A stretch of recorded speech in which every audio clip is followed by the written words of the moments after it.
Hello, everybody. It is me, Blake. Welcome back. Today, I have an interview with former WWE, WCW, WWF, ECW. He wrestled as kind of like a jobber for those companies. He's wrestled for NWA. He's wrestled for TNA/Impact, IPW, and so much more. He is Buck Quartermain. So he's in here. So I will get him on in here and then we will start.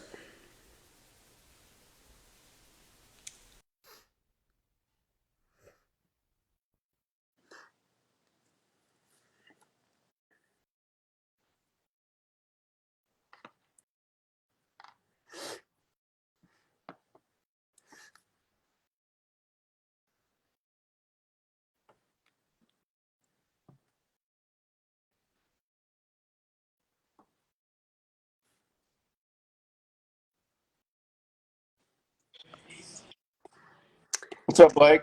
Hey, what's up? Good, buddy. I can't believe I actually did this right, to be honest with you. You're not very computer literate, buddy. You got lucky today. Yeah.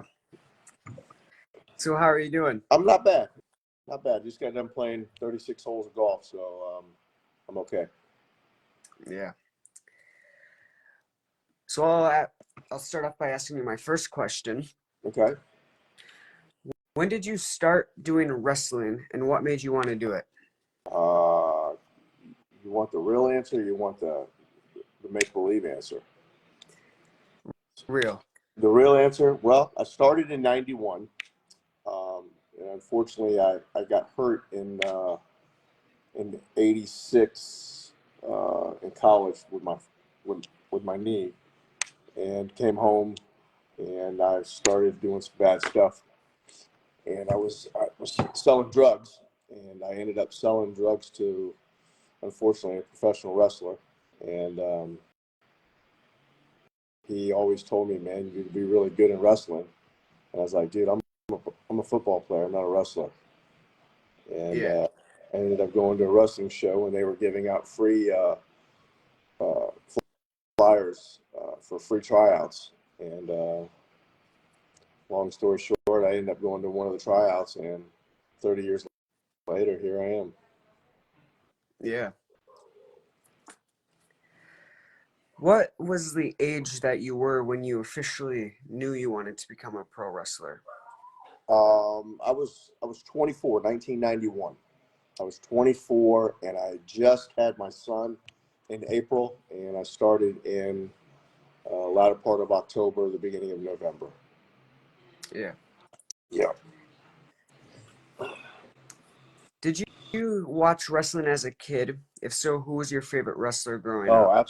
absolutely. What are you kidding me? Tuesday night in Tampa at the Armory. It was where we were at. Me and my mom and one of my best friends. We were there every Tuesday night. If Wow. we weren't, yeah, we weren't in the first three rows. We wouldn't go. After the show, we'd go straight to the box office and get our tickets for the following week. And I did that probably till I was about 11, and it was memorable. I lived right down the street from the world famous Sportatorium where they used to do the TV tapings for Florida Championship Wrestling. Oh, I literally lived. wow. I That's lived cool. about Yeah, I lived about 2 blocks away from it, and unfortunately, I wasn't a kid that skipped school, so I went to school every day when they were down there Wednesday mornings doing TV tapings. But yeah, it was my favorite wrestler obviously was from Tampa was Dusty Rhodes. Mm, yeah. So that was he was we'd sit there in first three rows, and the baby faces were getting beat up, semi-main event or something like that, or the main event, and Dusty wasn't working that night, and everyone would start cheering for Dusty to come down and make the save. And For but sure, yeah. yeah, it was pretty awesome childhood. Mm-hmm. Do you watch any of the business now? If so, who do you like watching now? And Uh, Uh, Unfortunately, nah. I mean, I flip through it every once in a while. You know, I'm a big fan of what edges come back and doing. You Oh know, yeah. I like to see the older guys come back through and show that they still have it. Hmm. Mysterio's kid, I like him. I think it's all. Anytime the second or third generation kids are coming through, I think that's awesome. Um, Really, to be honest with you, it's hard for me to watch it because it's it fires, gives me a little spark and makes me want to get back in the ring. And after all the surgeries I've had, it's hard for me to watch it. Mm. Who were your wrestling trainers? Well, at first it started with the Monster Factory, and I had a big falling out with them after about 3 weeks. And my trainer for that part was Jimmy Backlund, Mm. Jimmy Del Rey. Yeah. That was literally for about let's see, 3 weeks. So you figure 9 sessions. My big falling out with Mr. Sharp, a guy named Ron Zinker used to run his facility. And then after that, I just pretty much kind of just started trying to get booked for shows, and I kind of learned on the run. Yeah. Kind of old school, you know what I mean? Yeah, definitely. For Yeah. sure.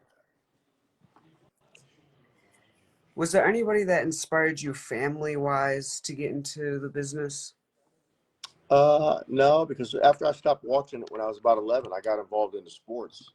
And when I got involved in the sports, I really kind of just watched what I was involved in, whether it be baseball, basketball, or football, stuff like that. I never really thought about being a professional wrestler. A lot of guys come through the business, they start thinking about being a wrestler when they're 10, 11, 12 years old. Yeah. I was a football player, and that's what I wanted to do. I wanted to be a football player. Um, you know, 5'9", 185 pounds. Yeah. Doesn't really get you too far. Doesn't get you too far in the NFL world. What about anybody wrestling wise? Did anybody wrestling inspire you? Um,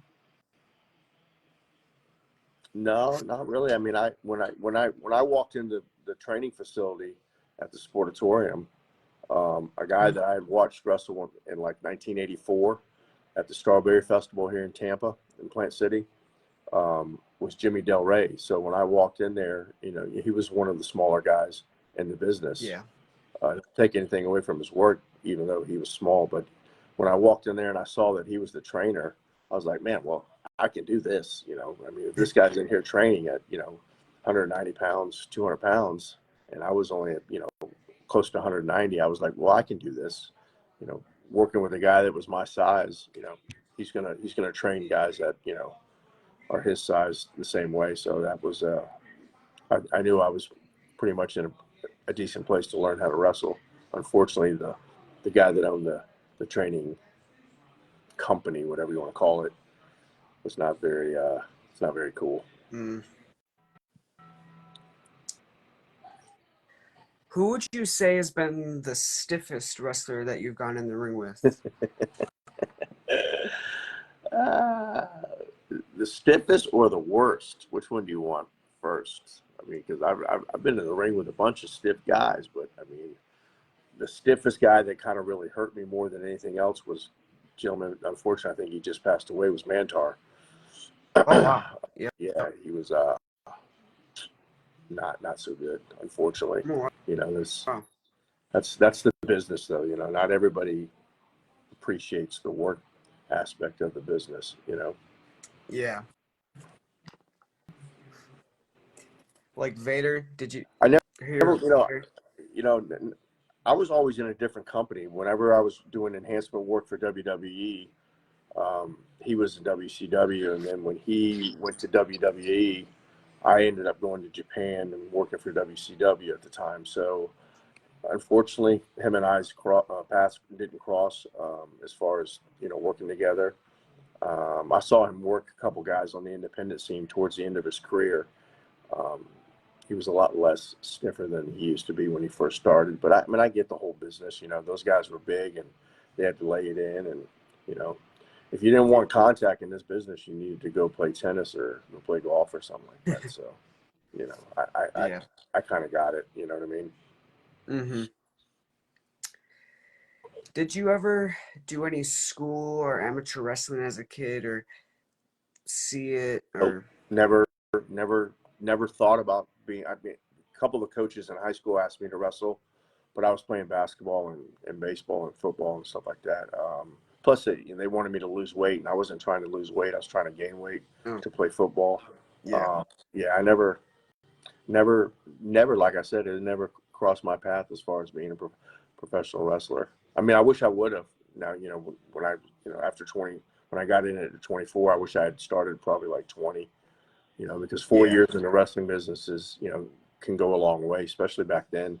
I think the Florida territory was still open in my 20s.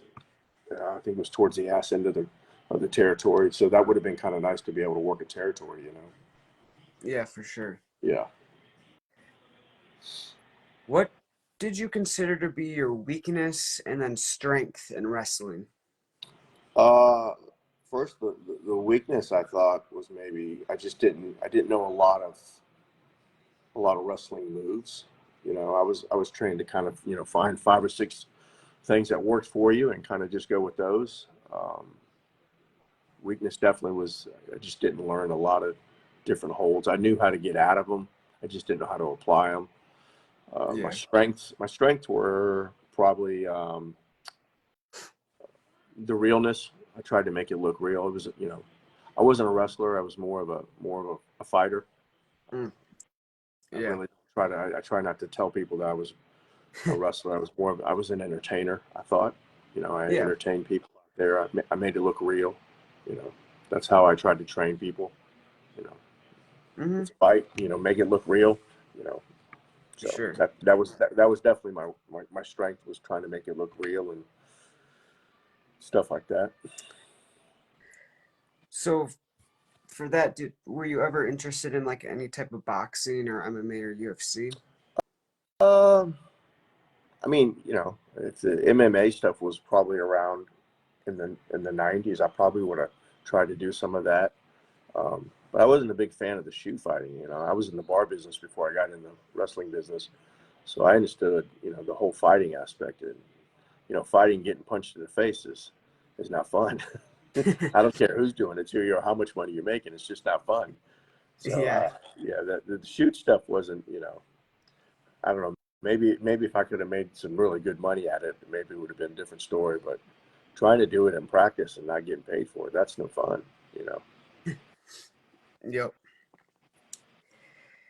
Was it hard traveling from show to show, and what was the worst thing about traveling? Uh, no, the traveling. I don't know if the other guys tell you about this, but the traveling is where you really learn how to do the professional wrestling. Getting to the building and travel from town to town is just that's the one part I do miss about wrestling. I miss getting in a car and driving 4 or 5 hours with three other guys and talking stuff and having a good time and having a couple beers and just that was that the grind is what we like to call it is the best part of the business. Yeah. Getting to the building is once you're at the building, it's a hurry up and wait. It's Mm-hmm. wait 4, 5, 6 hours, and then you jump in the car. It's a grind. People don't like it, but it's part of the business. Yep. Who was your first opponent in front of a crowd, and how did you feel going into that first match? My first match was at the Sportatorium. I wrestled a gentleman by the name of his name was Sonny T. He was part of the Oh, Southern yeah. Posse.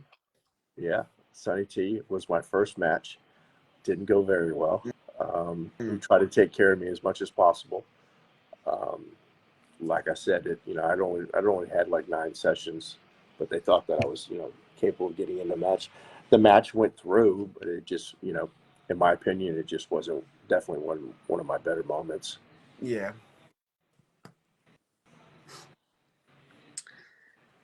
What outcome did you expect to see from the crowd in your first match? I mean, I thought it was, I thought it was respectful. It was, wasn't a lot of people there. It's probably 40, 50 people there, which is, not a bad house for, a little independent town, Yeah. in Tampa, so it was okay. I mean, it was, you know, there was a mix up in it, and, there was supposed to be a hip toss, and I arm dragged him. So, buried his face in the mat, and tooth went through his lip, and, it didn't go over very Oh, well. And, it's, it's Sonny, and Sonny, Sonny wasn't young. Sonny kind of got into the business kind of late, and he'd already been a veteran for 5 or 6 years. So, I got paid back on it. So yep. If you could go back in time and wrestle anyone that has passed away, who would that be? um, a lot of people aren't a big fan of him, but I'm a big fan of Chris Benoit.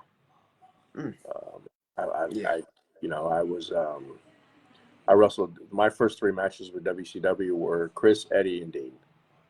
And I got Oh, wow. 11 minutes. Yeah, I got 11 minutes with Chris at a TV taping. We actually had two commercials, and I'll never forget when we walked through the curtain.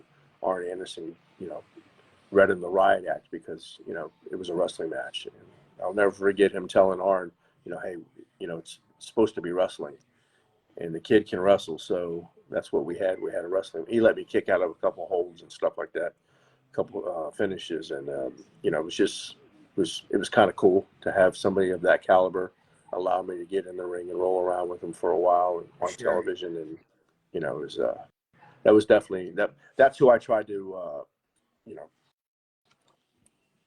do a lot of the stuff that I did in the ring was the intensity and you know the facials and the selling and the aggressiveness and stuff like that. That's what I tried to patent my career after. Yeah. Who is or was like your top dream opponent? If I could wrestle anybody, and say catch them in my prime, or catch with me being in my prime and their being in their prime, would be Barry Windham. Mm, I was always a huge fan of Barry Windham, 6'6", yeah. working in the 16-foot rings back then, and being able to do the things that he did. I would have loved to take the a superplex from him off the top rope, and just he was always one of my top guys that I never really got to wrestle. Yeah. Was he part of the Four Yeah. Horsemen when you wrestled them? No, no. I was never in the same building with Barry until Dusty Rhodes had Turnbuckle. It's a company that he had in Florida. I think when he was in between companies, Turnbuckle Wrestling or something like that. And I went and wrestled for him in a little loop that we had in Tampa. It was like 4 shows, and he was in. I was in the same locker room with him, and I did get to tell him that I would have loved to have wrestled him one time, but he was already a little overweight, and his knees were bad. He was like, "There ain't no way I get in the ring and wrestle with you, kid. You're just And I was in my 30s at the time, so I kind of ran hard, and he was in his latter part of his 40s, and but it was just nice sharing a locker room with somebody like that. For sure. Yeah. Who is someone you would like to wrestle that you have already wrestled before? Again, so definitely would love to wrestle Eddie Guerrero. You know, um, bless his heart. Being passed away, but Hmm. Eddie was like a night off. It was just. I thought we had good chemistry together. Um, I don't know if there's I mean I thought I got along with everybody in the ring. There's only a couple guys that were not really mean to me, but just it was a little tight and a little stiff, and you know Hmm. but you know, it didn't really matter to who I was in the ring with, how big they were, how small they were. I thought I'd kind of adapt to everybody, but anybody. Yeah. What was he like backstage? Did you get to like ever talk to him or anything? To who? Eddie? Eddie. Oh no, I mean, Eddie used to.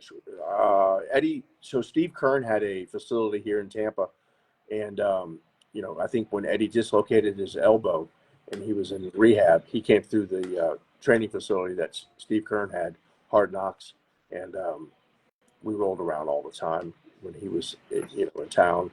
Um, it was just you don't get very many times in your wrestling career where people kind of just mesh with you, but he was one of them. Yeah. Yeah, Oh, wow. Eddie was solid. Who would you number down to your three top favorite opponents in your career? Um, Obviously Chris Benoit. Eddie would be one of them, and um, who could I put for my third one? Um,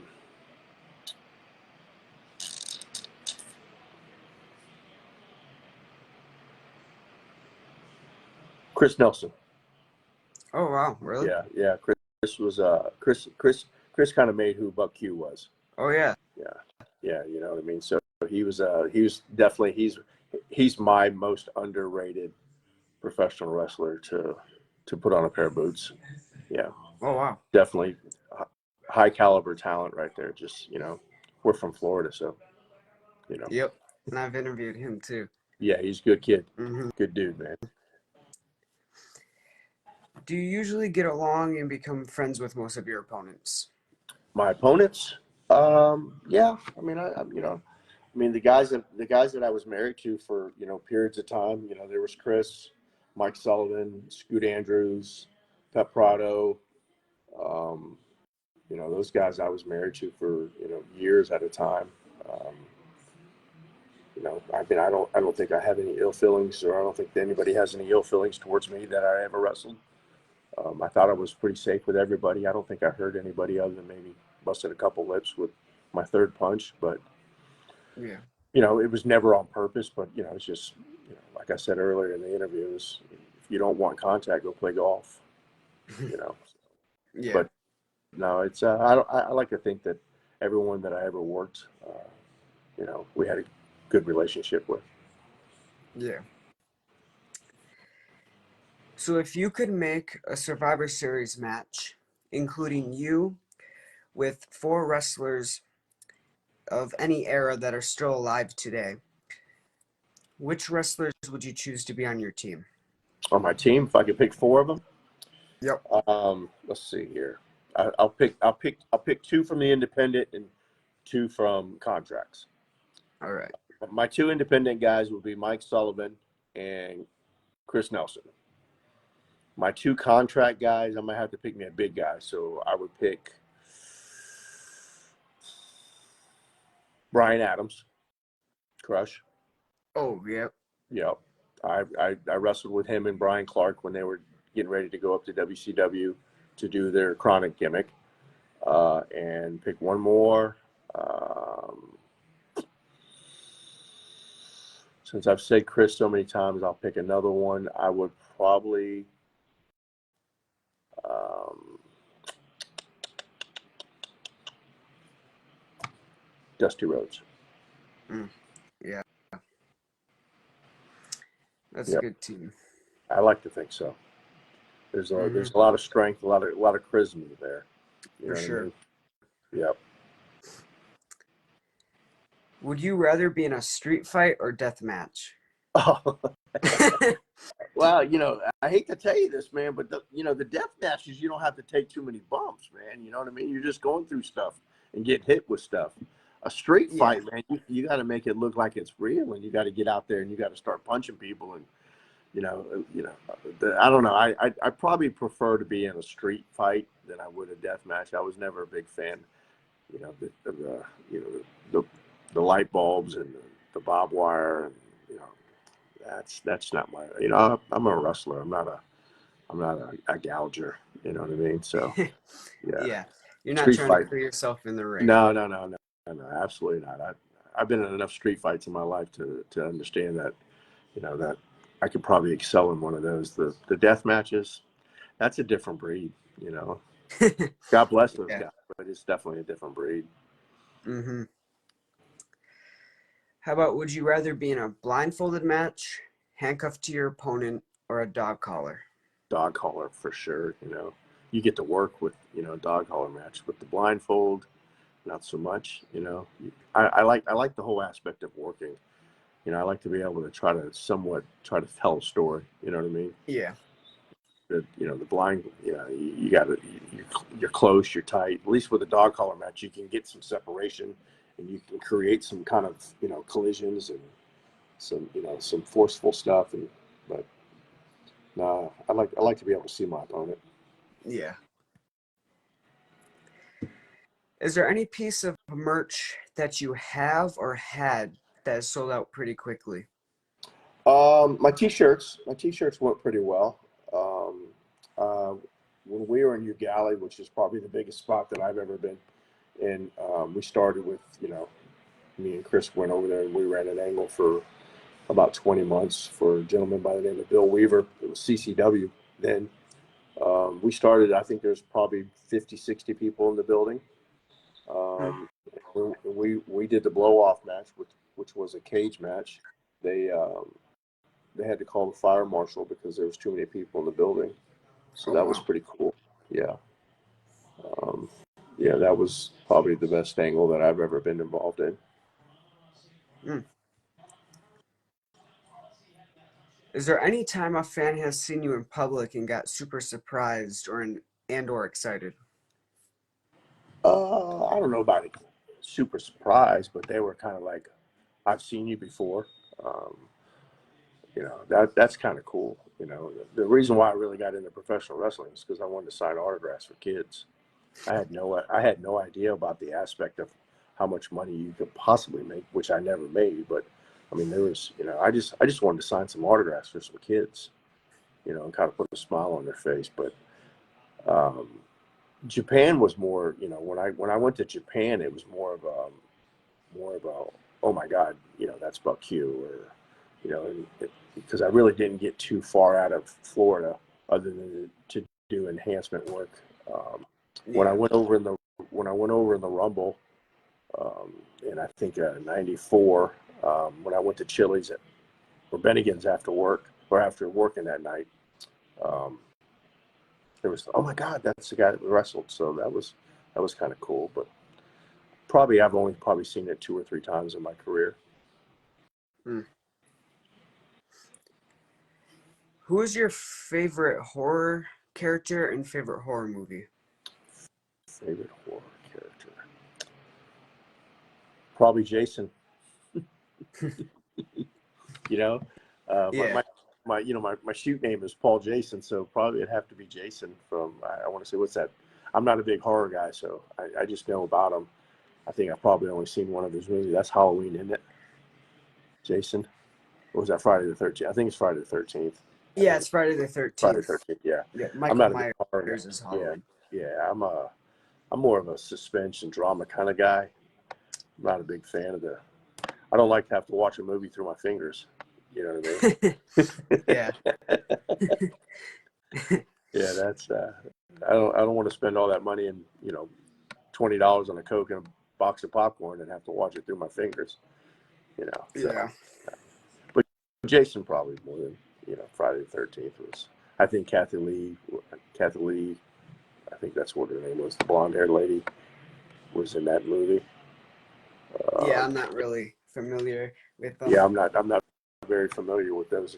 Now, if you ask me about some other drama stuff, I could probably tell you about some other movies, but not horror. Yeah.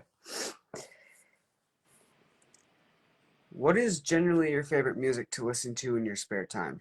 Oh man, if you went on my playlist, it's an eclectic of music. I listen to country, I listen to rap, I listen to rock, I listen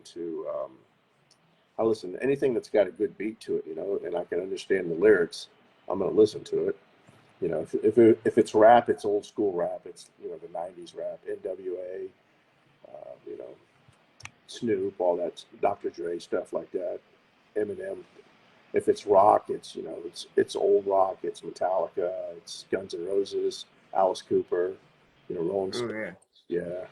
Look, I've kind of gotten to the newer genre, Shinedown and Five Finger Death Punch and stuff like that. Country, it's a lot. I love a lot of the guys that are coming through. Whiskey Myers, Chris Stapleton, and stuff like that are coming through in the country scene, which is really not country anymore. But I'm a big fan of Hank Williams and stuff like that. But anything that's got a good beat and I can understand the words, I'm probably going to listen to it. Yeah. Do you like Kiss, the band? Absolutely. You got to throw Kiss in there. Kiss is in right around the same genre as Alice Cooper because it's shock rock and they're putting a big show on and stuff like Yeah. that. But no, that's absolutely you got. I mean, shit. If you're my age and you don't like Kiss, there's something wrong with you. I kind of Yeah. I grew up with Kiss. With those guys and the paint and stuff like that. And, growing up as a kid, you're wondering to yourself, why are these grown men putting makeup all over their face? But they make it work. Yep. If a movie was made about your career, who would you want to play you? Uh, it depends on if I could get them because I'm older, so I don't know any of the really younger actors. But if I had to get someone that was kind of like me when I was in my 30s, 20s, 30s, and 40s, will probably be Mark Wahlberg, because he's left-handed like I am, so he could have went back and played quarterback like I did in high school, in college, um, kind of muscular like I was, but yeah, probably Mark Wahlberg would have been the guy that I would have had portray me in one of my movies if I had a movie. Yeah. I kind of see Efron.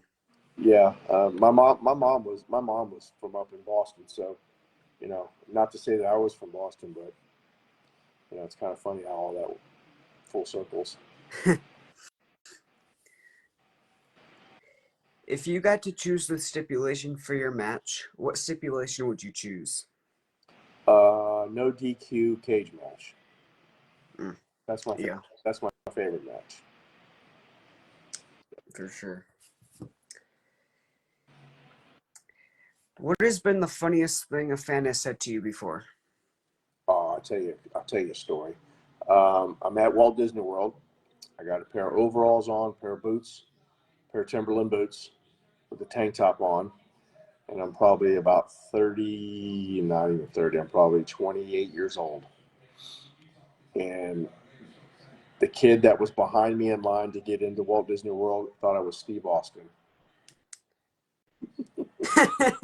And I kept telling the kid, no, I'm not Steve Austin. He goes, I know you're Steve Austin. Can you just give me an autograph? And I was like, I'm not Steve Austin. I promise you, because I had a bald head when I was in my 30s. Yep. Um, and and I even tried to show him that I didn't have the Texas tattoo on my calf. And he's like, nope, I know you're Steve Austin. So eventually after about 5 minutes of telling him that, I ended up signing an autograph as Steve Austin so he would just leave me alone for a couple minutes.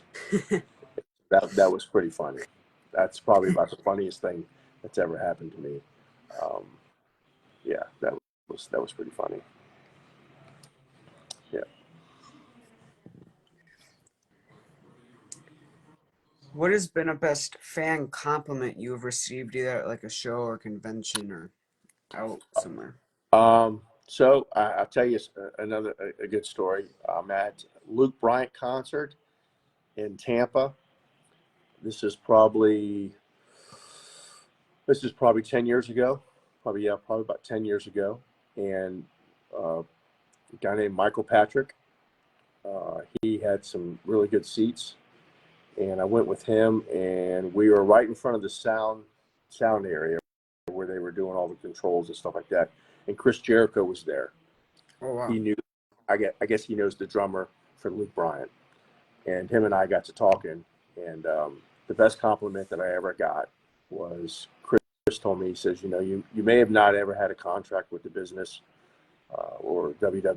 He says, but you had the utmost respect from the locker room, and I thought that was a really cool compliment.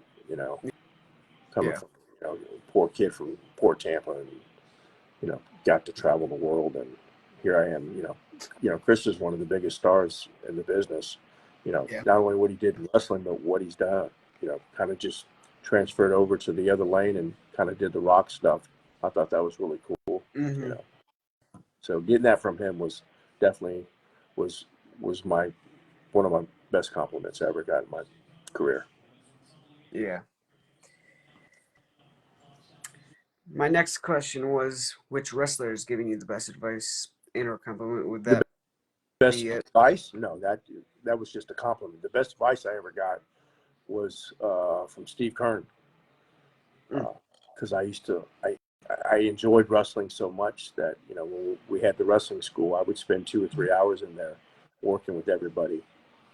And this is something that if I had to give advice to a young kid, I would say your body's only going to allow you so many bumps. So make sure the bumps that you take are smart and worth the money that you're making. That was that was the best advice I ever got. If somebody would have gave me that when I first started in the business, I would probably not have had to go through so many surgeries in my career. Yeah. Did you like being a heel or babyface more in wrestling? I mean, I just liked wrestling. It didn't matter to me. I mean, I think I missed my air by about 15 years because I kind of liked going into different territories or even just different towns in Florida and going, hey, I'm the baby face and this guy's the heel, and then you go out there and they completely boo the baby face and they completely cheer the heel, and you have to be able to know the difference, and you got to be able to work different ways. So it didn't really matter to me. I liked being babyface a little bit more because you got to do a little bit more outside of the ring, like signing autographs and Yeah. hanging out with the kids and the people afterwards. Where I come from, it's kind of old school where the heels really don't get to sign autographs and they don't get to do a lot of interacting. Nowadays, it's a completely different game. So it's a lot of the heels are signing autographs and hanging out, but Yeah. when I got in the business, it was still kind of kayfabe. Mm-hmm. Was there ever a time in your career you ever got kicked out of a wrestling show you were wrestling at? Yeah, yeah. I got, I didn't really get kicked out of one. I kind of quit. Um, I quit the gentleman over in Melbourne, Bill Weaver. You want to hear that story? Yeah. Yeah. Okay, that story starts with that starts probably we're about 20 months into the angle. Chris and I just did our big blow off. Um, they're going to have this big award thing for the year. We're sitting down. This is 4 hours before the show, and I did what I normally do every month when I went over there to go work. I walked up to the promoter. I said, "Hey, Bill, what do you want tonight? What do you need? How many minutes? What do you got?" And he goes, "Well, I'm bringing somebody else in, and I would kind of like for you to put him over, 1, 2, 3 in the middle of the ring." I was like, I said, "Well," I said, "to be honest with you, I'm going to have a hard time with that." I said, "Is there any way that we could possibly do it to where, maybe we can go a couple months, and then, after the couple months, let's do a couple different spots here. Then after a couple months, I'll have a problem with putting them over." I said, "But, I just kind of, Chris and I just kind of worked our tails off for the last 18 months, 20 months. I can't just go out there and just lay down in the middle of the ring, 1, 2, 3." I said, it's got to have some business in it. It's got to have some sense." Yeah. Long story short, there was a big argument, and a couple of words were said that were not very nice by me. And I just told him, "Hey, you know what? You can take your shit, and make sure you give me my money because I'm going to get paid today, and you know, you're going to pay for my hotel." And it was a very ugly scene. I just thought I was being very disrespected, and it kind of went sideways. Um, I kind of regret it because I could have probably handled it a different way. But where I come from is being an athlete for so many years before I got in the wrestling business. It's is, I had to kind of fight for everything. If you went to the basketball court and you were playing basketball, for you to stay on the court and keep playing, you had to fight for it. You had to win. And Mm-hmm. I thought we were winning as a company. I thought we were winning, and then all of a Yeah. sudden, he's got somebody else different that he wants to bring in. I mean, I thought there was a different way that he could have brought him in. But yeah, I kind of quit that night and walked out and just left. Yeah. Was there any time you hit a fan member or wanted to? Uh, it was probably 2001 at the Armory. I was in the ring, and we were called the Click. It was me, Mike Sullivan, Scoot Andrews, and Pep Prado. And I'm wrestling, and I'm being walked out to the ring with Pep Prado, and Pep walks around the ring, and some guy spits on Pep Prado. So Mm-hmm. I'm in the ring, so I jump over the top rope, land on the floor, and I allegedly, Pep and I kind of beat the kid up.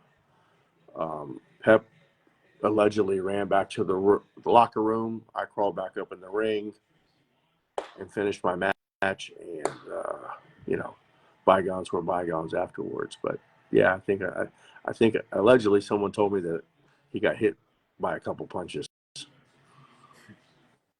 Yeah. Yeah, so I have hit a fan allegedly.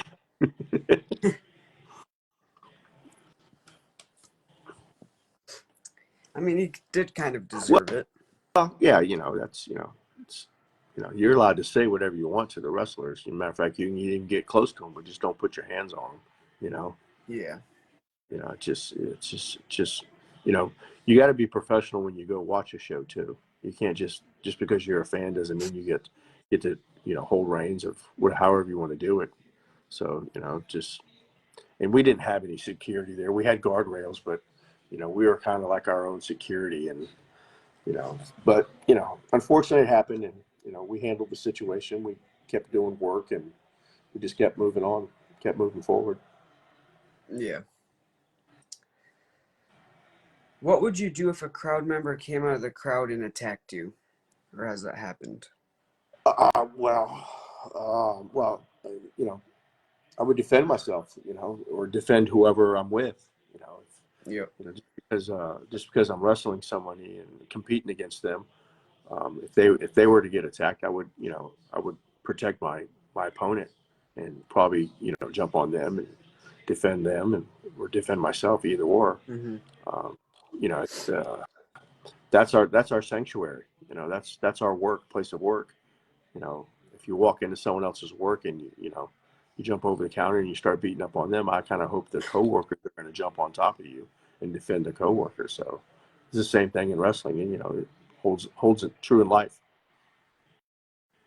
Yep. If you could wrestle for any wrestling company right now, what company would you choose? Well, I mean, I've wrestled for WWE, and that's kind of like the pinnacle of where you want to go wrestle at.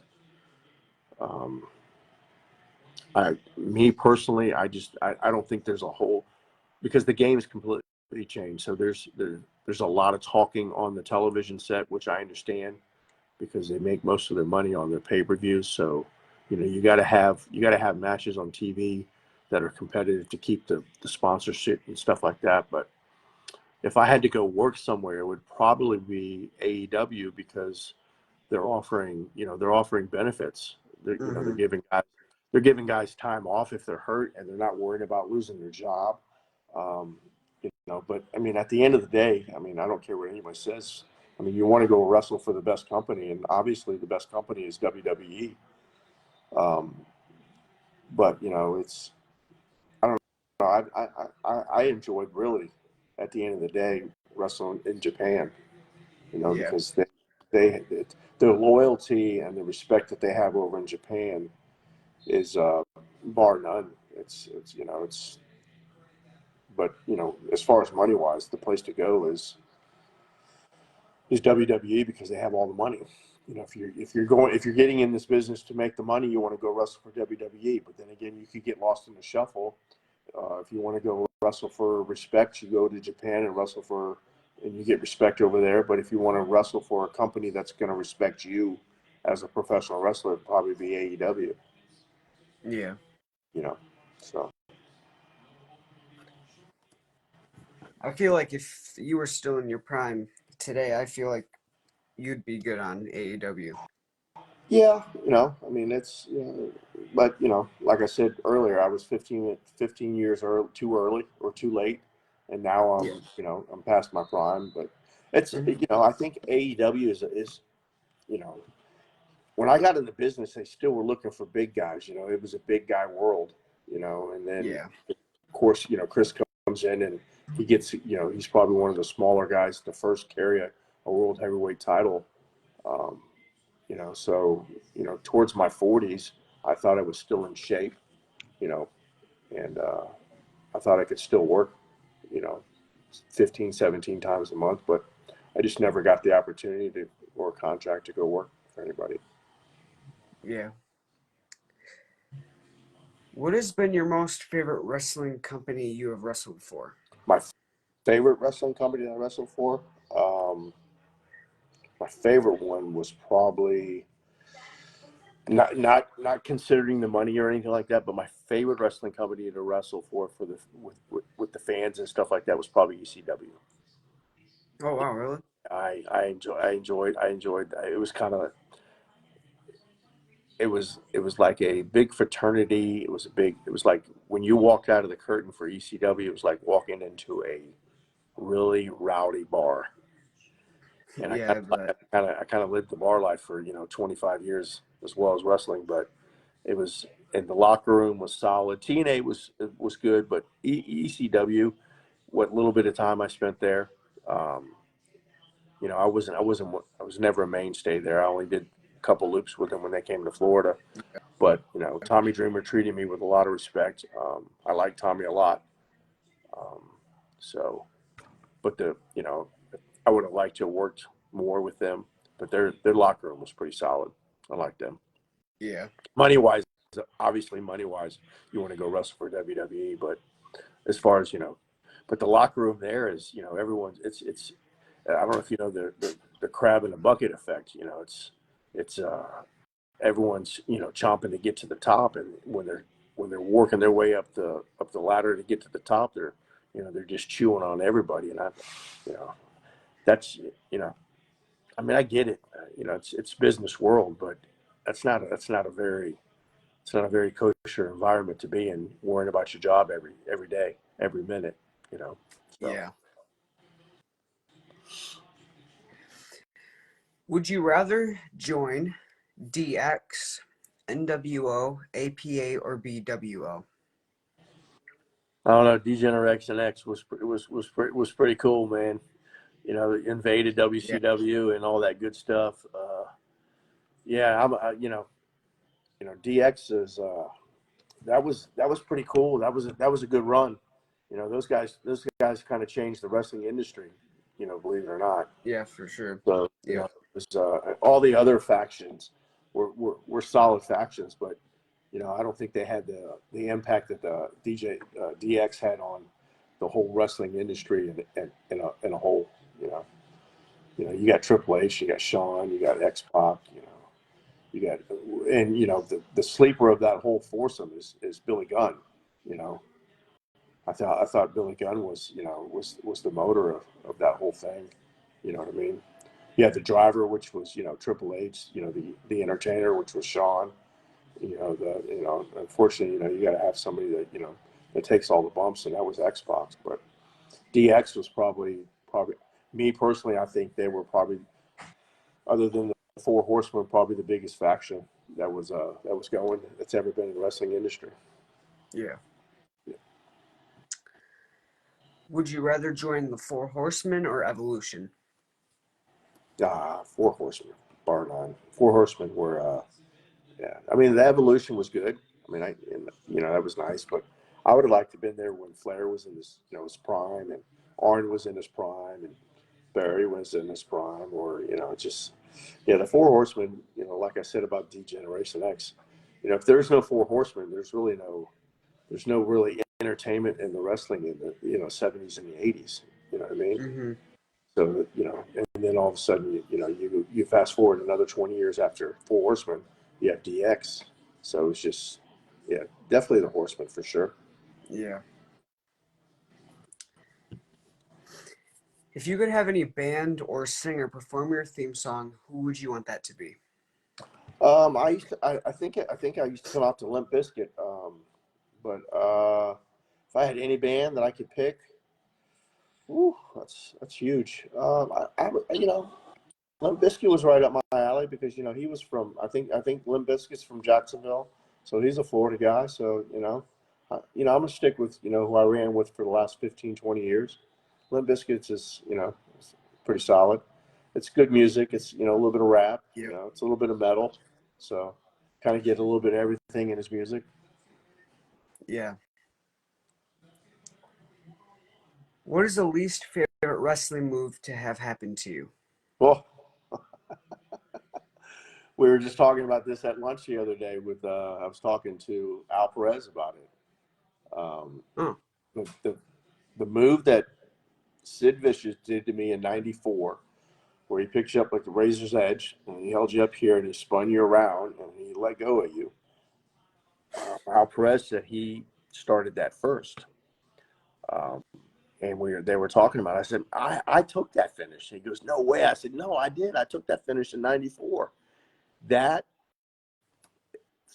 finish was probably the scariest thing I'd ever done in my life because you have no when I mean, as a wrestler, you want to have control of your fall to your back or to your face or whatever, but that right there, you're in no control of how you land. So it's all up to him.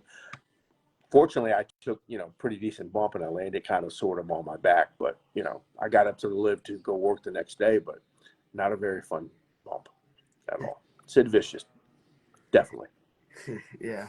I don't even know the name of that. I think it was Twirly Bird or Whirly Bird or whatever it was, but it was not fun by any means. Yep. Were you hurting the next day after that? I bet. Uh, you know, I, you know, I mean, it wasn't so much hurting wise. If you want to know about finish hurting wise, it wasn't even a finish. It was the pitchfork that Mantar used to do at the beginning of his match, where he would pick you up underneath your arms and drive you into the turnbuckle. And it wasn't even. He should have used that as a finish. But he used it at the beginning of his match. And I was like, and he knocked me out for like the whole match that I wrestled him one time. I think I wrestled him twice or three times. But as far as a move that anyone did, his was the absolute bar none the worst. He would pick you up and he'd just drive you into the turnbuckle. And he picked me up so high that my middle of my back hit the top of the turnbuckle and my head hit the post behind the turnbuckle, and it kind of knocked me out for a couple minutes. I remember doing a drop. They said I did a drop kick, and I had to look at it on video.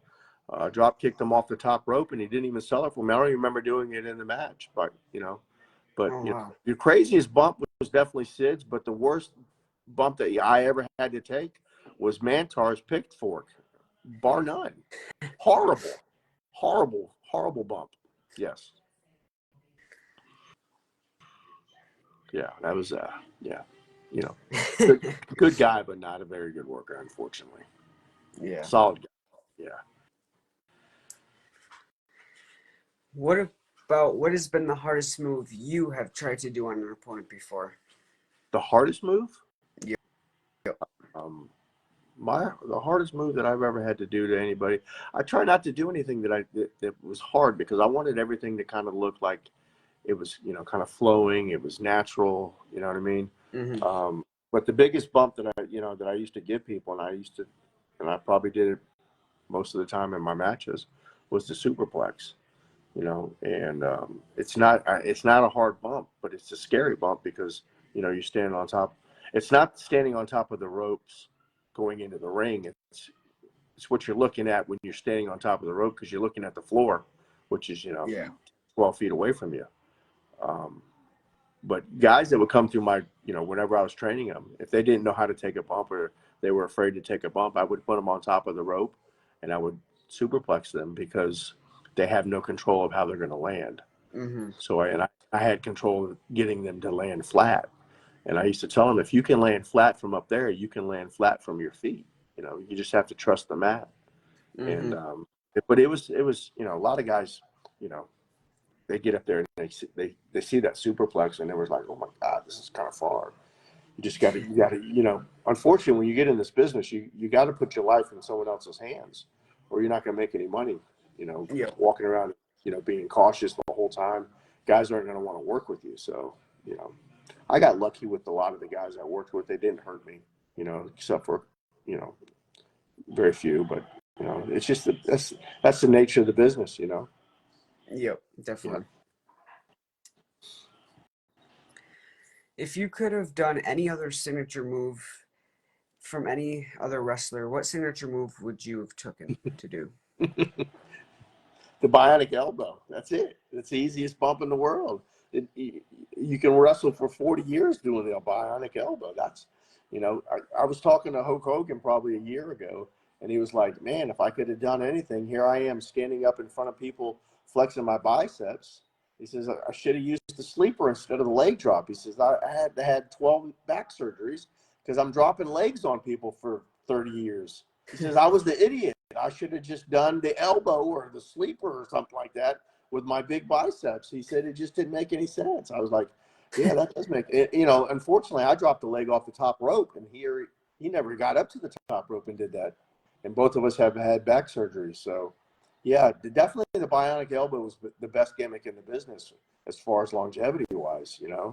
Who doesn't Yep. want to take that bump, or the sleeper? I want to take that. I'll put whoever's doing that over every night for 30 years. Let me work that guy every night. You know? Yeah. Yeah, but it's the business. You want to, when I got in the business, I wanted to be tough. You know, having to fight every day at football practice, or going to a basketball court and playing, or going to try to make a basketball team. It was always a grind, and I guess I kind of just took that with me into the ring. It was a grind, and I kind of liked it. I kind of liked the pain that the wrestling ring caused. Mm. It's kind of sick a little bit, you know. I guess that's a little part of me, I guess. Yeah. What usually got you hyped for a match that you were going to be in? The bar afterwards, going to have a couple drinks with the boys afterwards. Um, if there was a bunch, I had lunch with about probably 5 or 6 wrestlers the other on Friday. Um, and I was telling one of them, I didn't know how to mail it in for a $20 match. So it's like it didn't matter whether there was 10 people out there or 1,000 people out there. I thought I always worked hard, but when there was 1,000 people out there, it was, that if that doesn't fire you up to be a wrestler, didn't matter how much money you were making. If there was 1,000 people out there, you went out there and worked your tail off. You know what I mean? So, Yeah. if you're working for a company where there's 1,000 people, you know, 15,000 people, that gets your fluids flowing a little bit. You know what I mean? That's For what sure. got me fired up when there was a big house. Mm-hmm. What was your favorite thing to do after all your matches? The bar. First, I wanted to hang out with the kids. But I kind of like the whole socialization afterwards, going to have some beers and kind of wind it down a little bit, and even if it was just a couple beers in the car driving to the next town, you know, I hate to say it, but the beer kind of just relaxes it a little bit, kind of opens you up for a little more conversation. Um, at the beginning of the interview, we were talking. That's where you learn. Have a couple beers with the guys that you're working with or are working against, you know, it's just, yeah, it was kind of hanging out with the kids, signing some autographs, and then going to have a couple beers. Yeah. What has been your most favorite venue you got to wrestle at in your career? Wow. I wrestled the Keel Center in Kansas City, which was kind of cool because that's kind of, a famous place. I almost got to wrestle Madison Square Gardens. Mike Sullivan got to wrestle there. Um, but obviously, working in Tampa, you want to wrestle they call it the Amalie Center now, which is, I've always called it the Ice Palace, which is where, WWE does all their stuff. I wrestled at the Sun Dome in '94 for the Royal Rumble. Um, so, just Corrigan Hall in Japan, top place, Yeah. I mean, you can't go wrong with, you walk down the stairs getting ready to go to the building, and there's 10,000 autographs signed in the hallway. So, you know, Wow. a little guy from Port Tampa, I put my signature up there, and I'm one of the guys that got to walk down that. So that's pretty cool. Corrigan Hall is probably the most famous place I've ever wrestled. Mm-hmm. And just getting to wrestle in Japan, because that's a lot of wrestlers' dreams. Well, so this is, obviously you want to make a lot of money in this business, because that's how you put your status. But if you haven't made any money in the business, unfortunately, like myself, you have to put your career on whether or not you went to Japan and got to wrestle. Because there's a lot of guys that come through the business that they do well in the States, but they've never ever been to Japan. And when I first went over there, I got booked for Muga. No, actually, I went over with Stephen Favada, or Stephen Madison, and he gave up his first class ticket and got two coach tickets and brought me over as a partner. And I think we wrestled for I don't even know the company that we wrestled for because they were splitting up at the time. Um, and But yeah, I mean, I think that's, when you get in the business and you start going through the training process, that's, to me, that's the pinnacle of being able to call yourself a professional wrestler, is to say that you've been to Japan. And I've been there Yep. multiple times. So that was kind of cool. Mm-hmm. Definitely. Has there ever been a time that you accidentally broken out of your wrestling persona? Uh, well, so the persona that I had wrestling was kind of like my own persona, believe it or not. And I thought that was kind of like the easier way for me to have persona for my character, was kind of try to keep it as real as possible. Yeah. Um, so I really didn't ever break character, because it was kind of, when I walked to the ring, that's who I was outside the ring. So it was a little easier for me to go in the ring, and I didn't have to act so much. Yeah. Um, I wasn't a tough guy, but I could be tough with anybody. I wasn't afraid to fight anybody. I've been beat up before, so what's one more time? I wasn't going to back down from anybody. You know, I mean, Yeah. I can be professional, but I could also be ignorant too. So, Yeah. Have you ever gotten embarrassed in a wrestling match due to a mistake or something? oh, absolutely. I was embarrassed when I put Sonny T's tooth through his lip, the first match I ever had. After that, I tried to be a professional and tried to, even when there was a mistake, you just kind of try to cover it up. Me and Lex Lovett wrestled over in TNA, and we were wrestling against the Naturals, and there was a big, big, big, big, big screw up in the middle of a spot, and we just kept going right through it, and nobody even knew it except for the four guys that were in the ring. The referee didn't even know there was a screw up, but we did, because we were doing it. And I think being a professional, if you have a screw up and nobody notices the screw up, that's part of being a professional. That's kind of where you kind of turn the page and become, not so, you're not green anymore. You become a Yeah. professional. So, um, the first match was definitely embarrassing.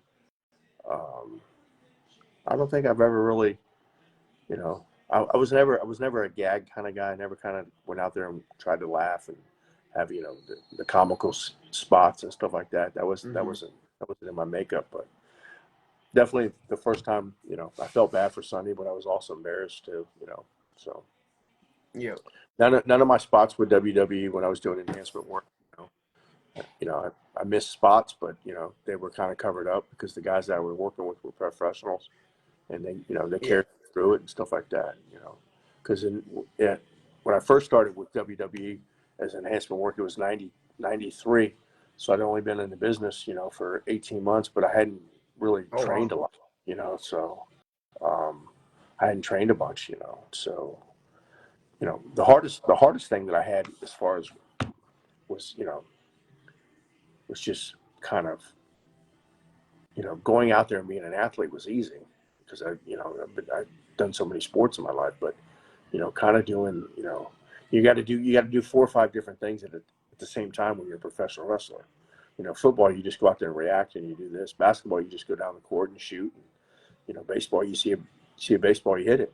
Wrestling, you got to entertain the crowd. You got to know your spots. You got to make sure you don't hurt somebody. You got to make sure you don't hurt yourself. So it's a multiple factors that are involved when you're a professional wrestler. People don't understand that. They think, you rehearse it every night. And, we rehearse it before the show. That's the biggest mistake that people don't understand about our industry. It's, a lot of times it's on the fly, and if you don't Yeah. have somebody that's going to protect you or you're not going to protect them, people are going to get hurt. And sometimes, unfortunately, people die in this business. Yep.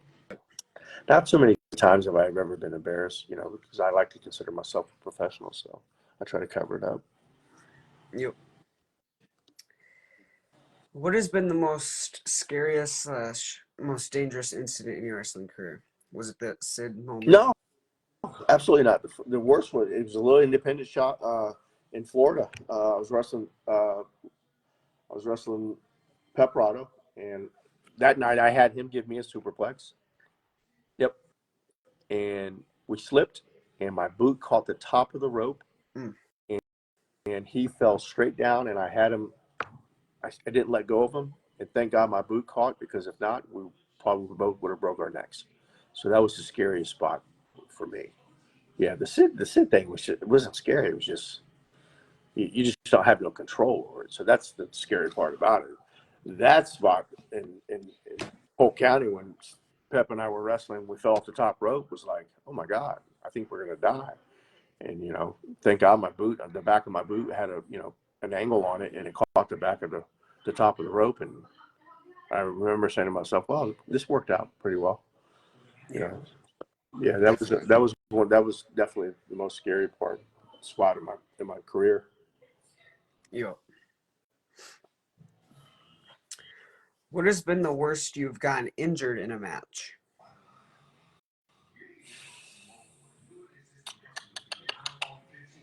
The worst I had was probably when I realized my back was bad. 2012 when I dropped the leg. It was me, Scoot, Steven Madison, and Mike Sullivan working a show in St. Pete, and the ring was kind of a garbage ring, and I dropped the last leg I ever dropped. And when I landed on the mat, I didn't feel my right leg for about 30 seconds. So I rolled out of the ring, fell on the floor selling it, and that was probably so 2012. Um, went to the hospital probably in 13 and 2020. What were we in 2023? So 2018, I had major back surgery. Okay. Yeah. What has been the worst pain you have caused on an opponent before? I like to think it was only a busted lip. I don't think I've ever heard anybody. People have said I heard. Xbox says I dropped him on the back of his neck and hurt his neck, but I hate to say this, but he's full of shit. Um, you know, he just he doesn't realize he buried me for that company. But I mean, I get it. He was looking for a spot, and we were doing well, and but I get it. it was just a belly to back, and unfortunately, I folded him up a little bit, and of course, he's crying, to Kevin and you know to Razor at the time. Bless Razor's heart. He's no longer with us, but he goes back in the locker room and goes in his bag, and first thing he pulls out is a gimmick, and you know, I can't believe you dropped me on the back of my neck, blah blah blah. I was like, dude, I ain't dropped you on your fucking neck, dude. Stop whining about it. And just of course that circulates through the company, and but I'd done that to 100 people before that, and nobody had ever got hurt. So that's probably Yeah. the only time I can honestly say that I really hurt somebody, other than maybe throwing a punch and catching them with my knuckle on their lip. But that's about it. Yeah. What is the longest you've had to stay out of action for wrestling during during your wrestling career? My wrestling career, I took 18 months off. Um, I had a bad. I was going to run a show, and I pawned everything to run the show. And a guy in town, that was going to rent me the ring.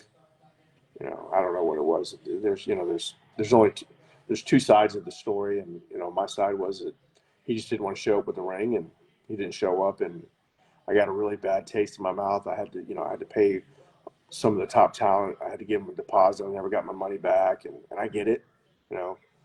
But I kind of walked away from the business for about 18 months. I started swinging a softball bat. I started playing a lot of softball, working. But yeah, about 18 months is about the longest stint that I took away from. But you don't ever leave wrestling, even though, which was kind of good because I kind of transformed myself. I went from the original Buck Quartermain you know, to working in trunks and a pair of boots when I came back, and cut my hair off and I bald headed, and kind of, I was kind of doing the Steve Austin before the Steve Austin was doing Steve Austin. You know, I was Yeah. screaming and yelling and cussing promoters out, before he was doing it. So it was kind of cool to take that time off because I could, refaction myself and, you know, kind of start all over again. Yeah.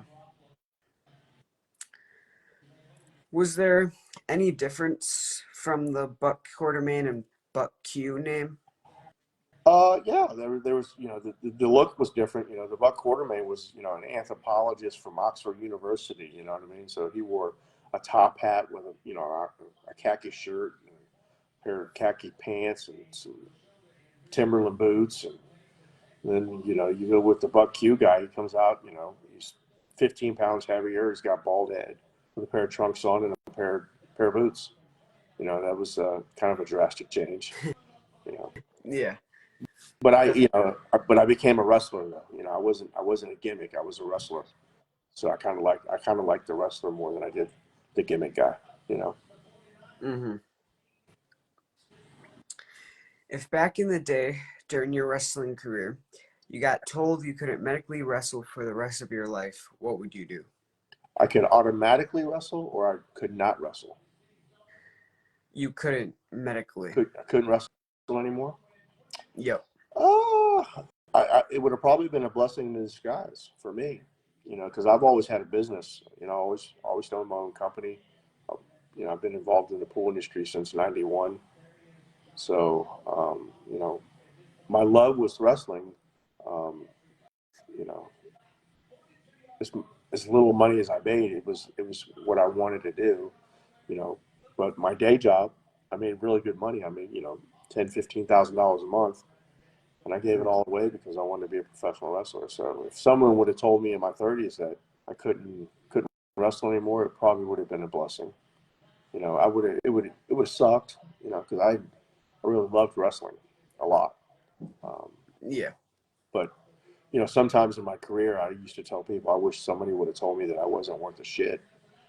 So I could have got out early and kind of just started something different. But it's the older guys. Oh, you're a natural. You're really good. You're really good. You're really good. And then when you're in your late 30s, you're thinking to yourself, well, shit. If I was so good, how come I didn't make no money? How come I never got to sign a contract with anybody? But it's just a business. Yeah. You know. right place, wrong time, I guess. Mm-hmm. What are some of the wrestling championships and achievements you have won so far in your career? No, you're killing me, kid. I couldn't tell you. Every company that I ever worked for, other than the big companies like the TNAs, the ECWs, to me personally, I couldn't tell you any of the belts I really held. I held this, when we were wrestling for CCW, which was, a very small company in Florida, but it was a big company for Florida. We didn't even have a heavyweight belt for the first 2 years I was there. Um, uh, IPW, I held IPW. IPW was a pretty big thing in Florida, which is Yeah. kind of got some national recognition. I held their heavyweight title belt for a while. My pride and joy is, I got to hold the NWA uh, World Heavyweight title belt for about 17 minutes because I won it, and then we turned around and Carino and I redid it all over again, and of course, I got pinned for it. But I was the longest holding NWA Florida Heavyweight Champion for I think 4 years. Um, I don't think anybody's held it that long. Oh wow. Of course, when I held it, there was really no NWA stuff going on in Florida, so it was kind of Yeah. kind of cheap. But I'm gonna take it with me. I'm gonna claim it. So I don't care what anybody says. Just like I don't care what anybody says about the World Heavyweight title. I held it for a couple minutes, and that's all that mattered. My mom got to see it, and that was huge. That was a huge thing for me. Mm-hmm. Do you feel like you are worthy enough to be part of a wrestling Hall of Fame? Um, yeah, in one aspect, to this day, I think they should give an enhancement um, honoree. He, Yeah. he doesn't have to be inducted, but I think they should have an enhancement. Just give him some kind of something. I don't know what it is. I don't know whether it would be me, but there's a lot of guys that made a lot of guys that made them look good, and I think there should be some Yeah. kind of hey, you know what, thank you. And there was really never a thank you given to the enhancement guys, other than hey, a shake and pat on the back and hey, thanks, appreciate it. But I did Yeah. enhancement work for 15 years for WWE and WCW. Um, was I the best? No, not by any means. But was I good? I thought it was. You know, Guys used to ask, Mm-hmm. "Hey, I hope I get to work you tonight." And I thought that was a very big compliment. I went out there, and Yeah. whether Definitely. it was whether it was I did an enhancement job for Chris Daniels over in TNA, and the match was 36 seconds, but Oh. it was a competitive match for 36 seconds because I beat the shit out of him for 34 seconds. You see what I'm saying? You know, Mm-hmm. to be able to say that, and I like to think that he could say the same thing. You know, I think I took pride in that. Whether it was 36 seconds or 4 minutes or 11 minutes, I knew my job, and I never went into business for myself. I never not sold for anybody. I just did my job, and that's how I was trained. And maybe I shouldn't have. Maybe I should have went into business a little bit for myself, and maybe I would have got a job. Maybe I wouldn't have. Maybe I would have never worked again. So, Yeah. I just did what I thought was right for me. And do I think there should be something in there for guys like me that never really got a job, but went in there and made their superstars look good? Absolutely. I think there should be. Yeah. I agree. I think there should be like an enhancement jobber Hall of Yeah. Fame Not type of thing. jobber, just enhancement, because jobber's a tough name to call guys like myself. You know, we don't like the jobber. We like enhancement. We like extra. Um, but you know what? At the end of the day, everybody's a jobber because everybody does the job. I don't care if I hate to say this about Laurinaitis, but Laurinaitis, I think, is maybe one of two people ever in their career can tell you how many losses they have. I mean, look at Ric Flair. Ric Flair is one of the biggest jobbers in the business, but he was on Yeah. TV every night, and he didn't mind losing. He absolutely didn't mind losing. Al Perez it was a big jobber too, but those guys had contracts, so they're really not jobbers. But they lost often, Yeah. and it's not about whether you win and lose in this business. It's about how much money you make and how much respect you earn. So, Mm-hmm. it's I like to think that I earned a little bit of respect in the business, and I made a little bit of money. So I did okay, I guess. Yep. Who are five wrestlers you would like to see or put into the WWE Hall of Fame that are not in there yet that you Uh, think? that's a that's a good question. I like that. That's a good one. Now, if I say them and they're in there, just correct me on this because like I said, I don't follow a lot of it. Brian Adams for sure. Um, I'm very partial to Brian Adams. Yeah, Um, definitely. uh, he wrestled for Vince for many years. I think he's been to four WrestleManias. Um, Multiple characters. I think everyone, he may have not have been a headliner or a main event guy, but he was a steady competitor. He had Mhm. some main events with Macho Man. I think he was underutilized, but he was a grinder and he made good money. So I think Brian would definitely be the first one. Um, I think I think definitely Tommy Dreamer because of the mind that he has. You know, I Yeah. don't know if Rob Van Dam's in. Yep. He just He got just I in think he just got recently. just recently. Okay, so if you had asked me that 8 months ago, I could have probably said that. But I think uh,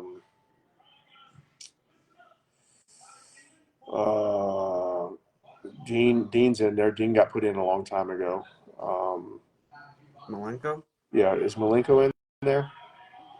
Nope, I don't I think so. would, I No. would if Dean's not in there, I would definitely put Dean in there. And definitely Steve Kern. I don't know how Steve Kern has not made it to the Hall of Fame yet.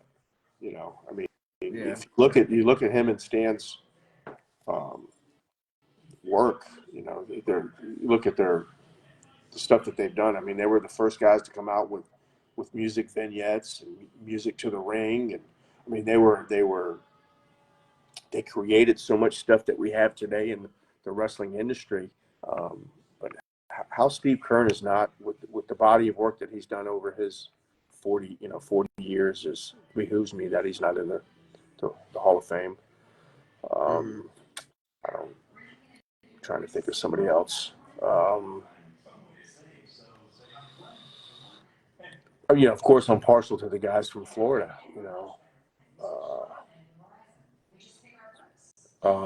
I know Barry's in there as a four horseman, Yep. but I don't know if Barry's in there as an individual. Uh, I don't think so. Nope.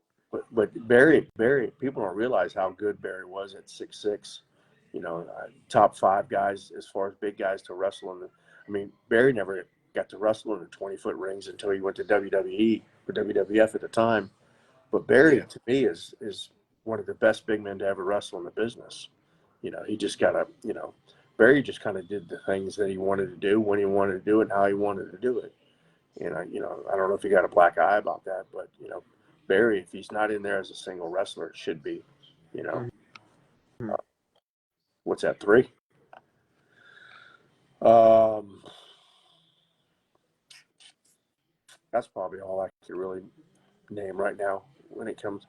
You know, yeah, that's a good list for guys that I think that should be there that aren't there. Yeah. Yeah. There's a lot of wrestlers that they should put in there that they Oh, absolutely. haven't. But it's it's their sandbox. They get to it's not like they're putting ballots out to have people vote for them. You know what I mean? Yeah. It's and now the crazy thing about it is who are they going to start putting in there now because it's not they don't Vince doesn't own that company anymore. So when they do Hmm. the Hall of Fame next year, Vince is out.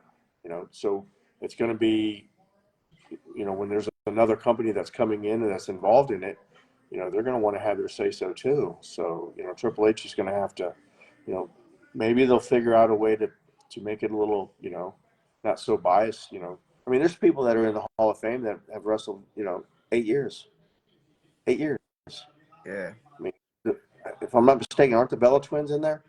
Yep. Yeah, the Bella twins got in there, and I think they wrestled 8, 9 years. I mean, I get it. I'm not saying the Bella twins aren't good, but I mean, there's there's a lot of people that deserve to be in the Hall of Fame. I think a little Yeah. little bit before them, but it's a bias. It's not like the Baseball Hall of Fame where the Writers Association, which I think is still biased on that aspect too, because the only people that get to vote are the Hall of Fame members and the Writers Association. But I don't even think it's like that. I think that's the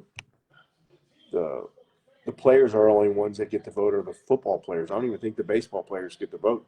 I think it's all Writers Association, and that's why of course, people want to talk about the steroids and stuff like that. But that's why Barry Bonds is not in the Hall of Fame.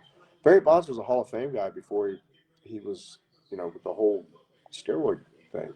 But Hmm. that's like with wrestling. The wrestling thing is the same thing. I mean, there's guys that grinded for 25 years that just weren't the big names, but they still deserve to be in the Hall of Fame because of what they attribute to the industry. But it's just my opinion. Sure. It's a bias.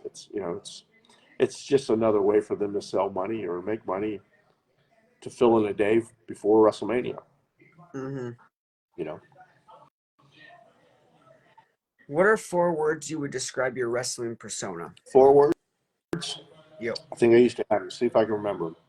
Passion, pride, professionalism. There's another P in there somewhere. Passion, pride, professional. Um, Realism. I Yeah, tried to make it look as real as possible, man. You know. definitely. What are 3 things that annoy you the most in wrestling? The leg slap for sure. If you don't know how to do it, or if you don't know how to cover it up.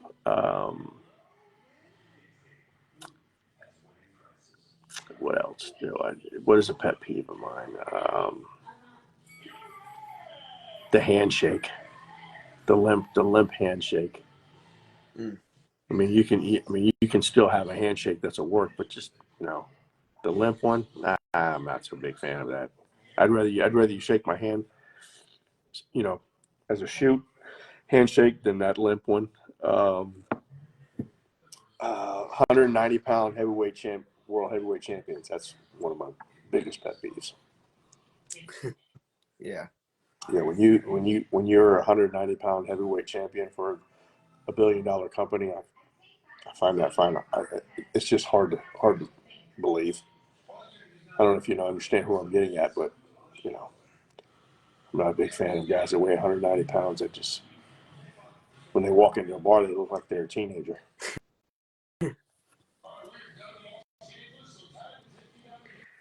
What are 3 things that you like the most about wrestling? Oh, that I like about wrestling, the camaraderie. I like that. Um, I like the fact that a poor kid from Port Tampa got to travel the world. I like that. Yeah. Yeah, Yeah. it's I like that. I like that it's it's anybody can do it, and this era right now proves that anybody can do it. So, Hmm. kid that's sitting here watching this right now, if he has a dream to be a professional wrestler, go chase it, man, because it could possibly happen. That's what I like about it. Hmm. If you are upset during or before a match, what do you do to help yourself calm down?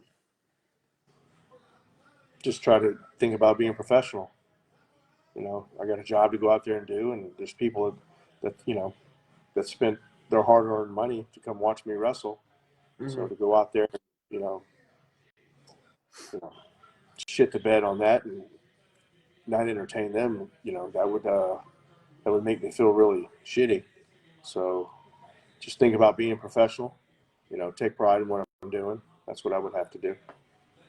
Yep. If you could have wrestled anywhere in the world that you never got to wrestle, where would that be?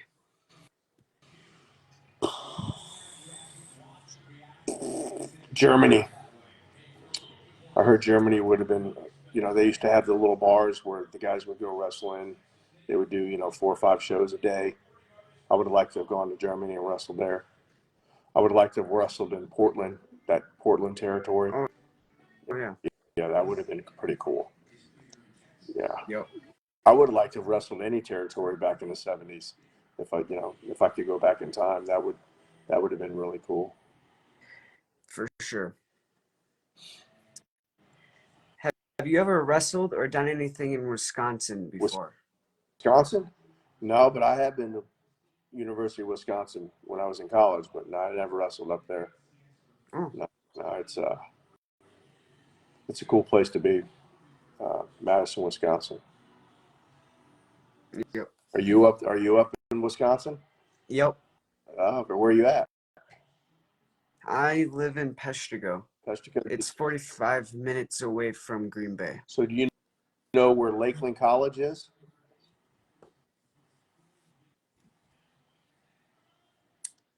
No. I got recruited to go to Lakeland College when I was in high school, which is in Wisconsin. Yeah, Oh, okay. yeah. I went to Iowa, so it Ah. was Iowa was not as cold as Wisconsin, but damn, it's cold up there though. When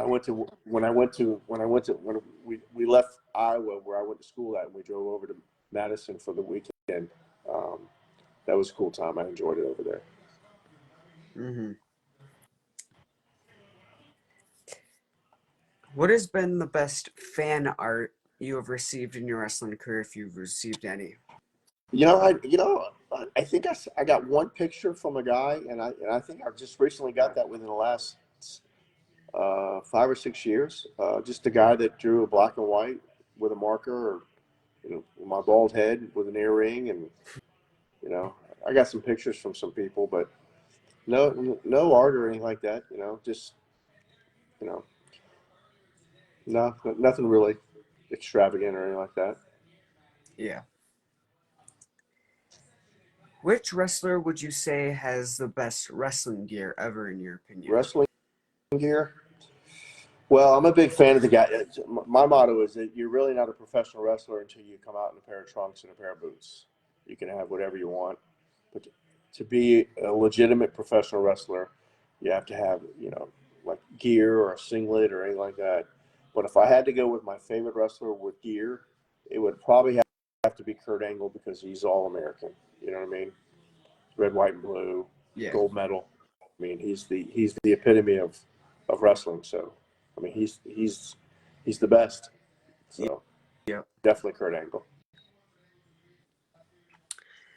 What is one top unforgettable moment in your wrestling career? Unforgettable moment. Yep. I would probably have to say. I mean, I've had a couple of them that are pretty memorable, but the first one would definitely have to be going over at Sundome in '94 against the Brooklyn Brawler. Oh, yep. Yeah, that was memorable. Walking out, and a couple of the guys that I guess kind of watched me wrestle while they were growing up. They saw me in the parking lot, and they were like, "Hey, man, that's Buck Quartermain right there. Hey, Buck, what's going on?" I was like, that kind of that makes you kind of feel a little special. Yeah, Kind of makes it worthwhile. But yeah, that was that for was sure. that was a cool night. You know. Was that the only match you won in your WWE career? Yes. Yeah, I don't think I won any other ones. I don't think I ever won anything in. I think I might have won one. I think I won a dark match for WCW. Um, I don't even think I even won. I've had probably 5 or 6 dark matches with WWE, and I always put somebody over. But they were good matches. That's all I give a shit about. Is I just wanted them to be good matches. Yeah. At the end of the day, it's you know, I hate to say this, but it's work. you know, everybody's got to look up at the lights eventually. So, you know, Yeah. I just wanted to go out there and have a competitive match, make a little bit of money, and keep on moving to the next town. Yep. Did you have to eat certain meals before your matches? No, I usually had a couple beers, kind of relax me a little bit. Yeah, I try not to eat too much before I went in the ring. I probably wouldn't eat like 3 or 4 hours before the show, but I would probably go get something to eat afterwards. Definitely grab something to eat. Decent Yeah. bunch of beers.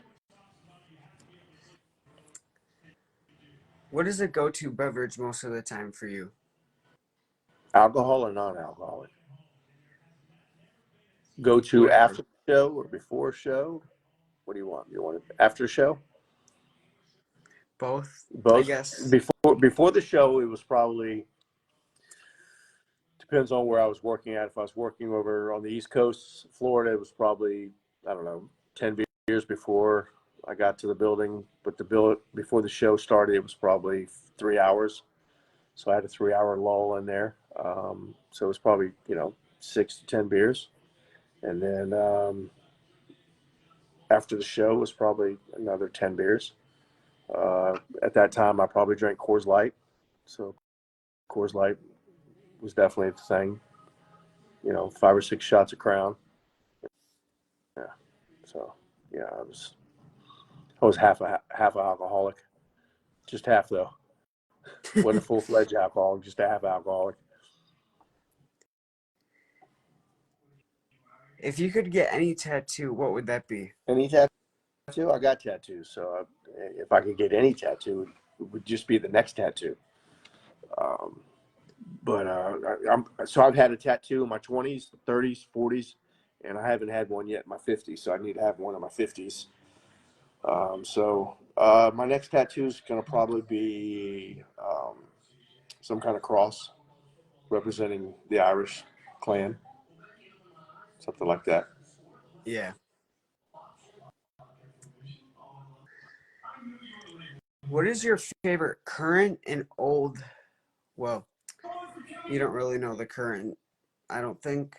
So maybe old wrestling theme song from the WWE. The one that I remember more than anything else is Harlem Heat's fucking music. Jesus, Toledo. I must have heard that 14,000 times, Harlem Heat's music. That's the one that sticks out of my head more than anything else. Or, of course, Austin's music when the glass broke. You know what I mean? Oh yeah, That's for sure. historical. But Harlem Heat's more than anything. That's the first thing that came to my mind when you were talking about, you know, entrance music. It was like, oh my God, Harlem Heat's going out again, and it was so loud, and it was, yeah, Harlem Heat's for sure. But Steve Yeah. Austin's music was second for sure. Mm-hmm. Do you know any of the current themes? No, I have no idea. I couldn't tell you. Okay. Tell me one guy that's wrestling right now what their theme music is. Well, of course, Edge is still working, so his is the rated R gimmick. Yep. So, yeah, I mean, I know his music. I like his music. And Um, then John Moxley, formerly known as Dean Ambrose, is yeah, his Wild Thing. yeah, yeah. And Dean's been, and couldn't tell you what his music is. Hell of a hand, hell of a hand. Good. I mean, good, solid. I like how he came through. The death matches and stuff like that, and got a job and went through, and you know, yeah, that's a hell of a story right there. Mm-hmm. What about a least favorite theme song from the WWE?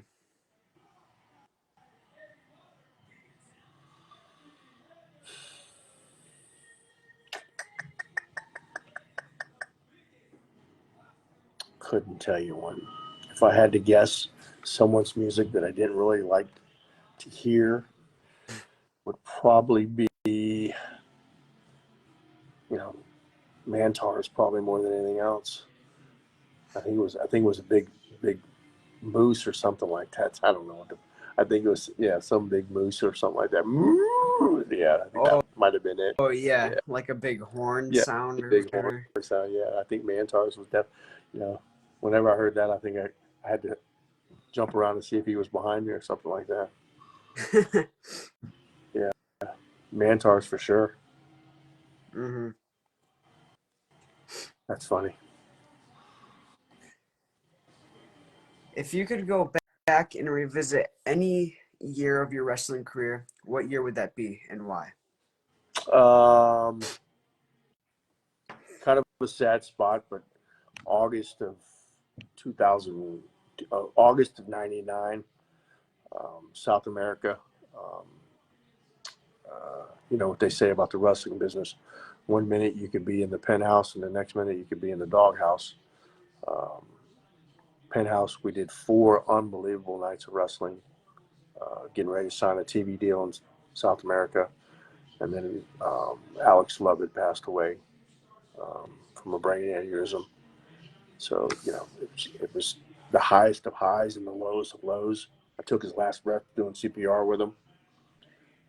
So that was, if I could go back to that one night, you know, maybe try to do something different. Maybe he lives, maybe he doesn't. But that was the pinnacle of my career and the epitome of my career all in one night. Maybe, Wow. yeah, Yeah. kind of shitty, but yeah, not too many people really know about that. Other than, I mean, it was kind of a known. You know, they tried to do it. I think Jericho tried to do something with it on the dark side, but Steve said he didn't have nothing to do with it. You know, because there's conflicting stories that happen over there, and only the people that were there kind of really know what happened and stuff like that. So yeah, but that was definitely, if I could go back in time, it would be, I want to say it was like August 29th, 1999. So we're coming up on the 25th year of that. I was just talking with Chris Nelson about that probably a couple weeks ago. Oh, wow. Yeah, Alex was a good kid, man. Good kid, had a great heart, had a good career, you know, coming up, you know, in front of him. So it was a sad day. hmm If you came with a warning label, what would it Don't say? piss me off. That's it. In that shell. Just don't piss me off. I have a Yeah. hard time with ignorance, you know, ignorance and, you know, I don't have a problem with questions because, you know, there's no such thing as a stupid question, but ignorance I have a hard time with. So just, yeah, just don't piss me off. Yeah. Is there anything that you didn't get to achieve in wrestling that you wished you could have and could possibly still achieve it? Uh, I probably couldn't achieve it anymore, you know, unless I got a job as an agent where I could make some decent money. But I never had any security in the wrestling industry, you know. I never had, you know, I don't know if people didn't think I was money or, you know, if I could make them money or not. But if I could do it all over again, I would like to, you know, maybe sign a contract as a professional wrestler instead of having to work on nightlies and stuff like that. But everybody, I mean, that's, you know, every person that's never really made a contract, had a contract, is, you know, wishes for that so they could have some Yeah. stability in life. But I'm good with my career. You know, I mean, I'm sure there's people out there that would have loved to have had my career. You know, just like I would have loved to have had somebody else's career where they made more money. So hmm just be thankful for what you have and what I did, and instead of, you know, being negative about the things I didn't get to do. Yeah. You know, What was the first thing you thought about doing to your opponent as the match the first starts? thing, Yep. well, you know, you got to, you know, the first thing is, I don't know, not so much with the big companies, but the first thing, you know, that you do on a house show or an independent show is the collar and elbow when you tie up. And I think that's the most important part of the match. You know, that's a staple as far as where you're going to go and who you're going to work with and how you're going to work with them. You know, it's the beginning of the story. So, you know, you got to make it look real. hmm What would be your dream animal of having? Dream animal? Yeah. My 2 dogs right now. I got 2 Chihuahuas. Mm. Yeah. They're my world. Yeah. If you, I don't want any other animals. I just want them. That's all. yep, for sure. Yep. If you could entrance with any animal, what animal would that be? Oh man, that would be that's if you want to if I get to pick an animal to go to a ring with, I would probably have to say well, I'm a Leo, so I would probably have to say a lion, man. You know, back when I was 25, 26 years old with a head full of hair, you know, walking down in the ring with a big old lion with big old lion mange and all my hair and stuff like that. Definitely a lion, you know what I mean? Yeah, Yeah, that'd have been pretty. I'm a Leo There you too. go. Are you July or are you August? July. July, the 24th. I'm the 30th. Very nice. Yeah, I'm a cusp Leo Cancer, so I kind of read both of them.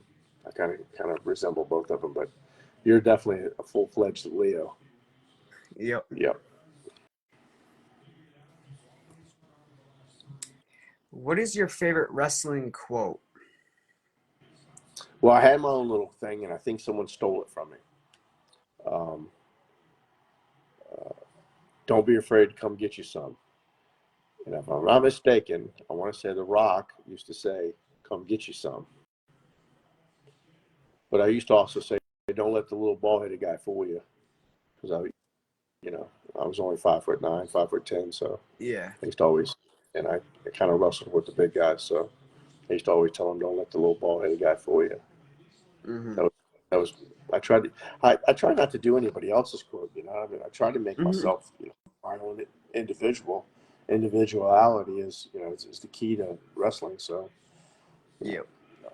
it was already bad enough that I looked like Steve Austin. I kind of did the Steve Austin stunner and all that stuff in Florida. So I try to just, you know, try to make things a little different, you know. Yep. Would you ever forgive your opponent if they injured you? Well, yeah, I mean, it's, you know, I mean, I'm not saying that I've never been injured. I mean, I've been hurt, you know, nothing seriously, but yeah, I mean, that's just the nature of the beast. I mean, you can tell when somebody's going to hit you and try to knock you out. That's happened to me before, but eventually you get over it and you forgive them. You know, I mean, I've been knocked out in the ring before. Um, Leroy Howard, Navy SEAL, knocked me out in the middle of the ring. I rolled out of the ring, and you know, we had our issues, and you know, you figure it out and you keep on moving, and you know, I didn't know what he was going through. He didn't know what I was going through, you know, but you know, I thought it would have been different in the ring, but it wasn't. And you know, I thought it was going to be a work punch, and he hit me with a shoot punch and knocked me out. And you know, things lead to something else. But yeah, I mean, you forgive them. You don't forget it, but you forgive them. You know, Yeah. there's always a receipt in there. You know, there's always a return potato somewhere. But Yep. you know, you forgive them. You know, it's. I don't think anybody's trying to hurt anybody in the wrestling business. You know, unless you're a fan jumping up in the ring where you shouldn't be in the first place. But you know, I hope there's nobody out there trying to hurt anybody on purpose when they're working. Mm-hmm. You know, Yeah. If you could manage any wrestler right now, who would you want to manage? well, two people. If I had to go on the road and wrestle and work with one of two people, it would be either be Royce Adams, Oh, which yep. is Brian's oldest son, or Brian Brock. Oh, I yep. think Brian Brock's got a beautiful career in front of him. You know, I don't understand how he hasn't been picked up by a big company yet, but I would definitely, I would, you know, go on the road and maybe manage him and see if we could further his career a little bit better. But those two guys, I wouldn't do it for anybody else other than those two guys. Yeah. If you could choose anybody to manage you back in the day, who would you want that to be?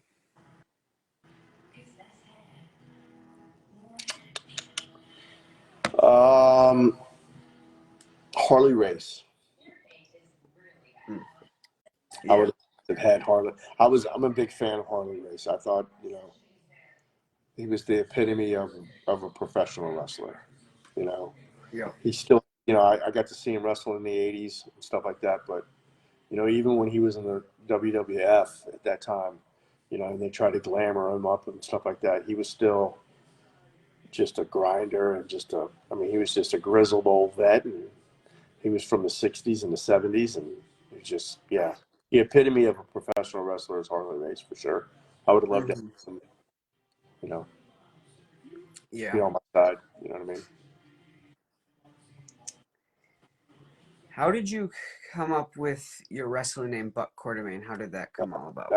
That's a good question. That's a funny situation. So I went to school with a buddy of mine. His name was, we used to call him Buck, and I always liked the name Buck. Now, where the Quartermain came in, I used to go to wrestling practice after I got off of work, and I always had a pair of work boots on. So Jimmy Del Rey, Jimmy Backlund, was like, "Man, you know what we're going to do? We're going to call you Quartermain, which is the grandson of Indiana Jones." Ah, So that's where all that came from. But we're going to dress you up like you're an anthropologist. You're going to be an anthropologist from Oxford University, and you're going to come out with this whip and this sleeves that you tear off, and you're going to wear this top. I don't know what kind of safari hat, and you're going to wear some khaki shorts with some pockets on the side, and you're going to come out and you're going to wrestle in your work boots that you wrestle every day in practice in. I was like, well, okay, that's pretty cool.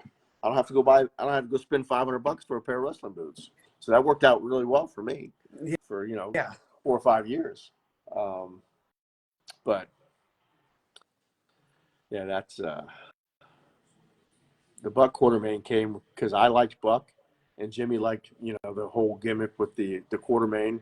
In the early '90s, everything was a gimmick. You know, you had to. It wasn't really just if you were just a wrestler, you were from, you know, you were grizzled and you were older, and but when you're first getting in the business, you're looking for a gimmick. You know, Yep. you're sort of a gimmick wrestler, and that's what I was. You know, but yeah, it was. I mean, it was all right. You know, it sucked kind of signing Quartermain. You know, if you had to sign an autograph, you know, and I'm not the best speller in the world either. So it took me a while to realize how to spell Quartermain. You know, and I spelled it with an e at the end of it. You know, it was Maine. You know, and he's like, that's not how you spell Quartermain. Well, that's how I spell Quartermain. You know, and then of course you get the, you know, the jabs and everything. You know, a buck quarter, you know, buck two quarter, a buck 185 quarter. And it was just, it's like, really? I mean, you know, come on now. But yeah, that's the Quartermain came from when we were sitting in practice one day, and I had the boots on wrestling. So Yeah. I didn't understand it when he named it, but I didn't know who. I mean, I understood who Indiana Jones ones was, but I didn't know he had a grandson. So who Yep. knows? Me either.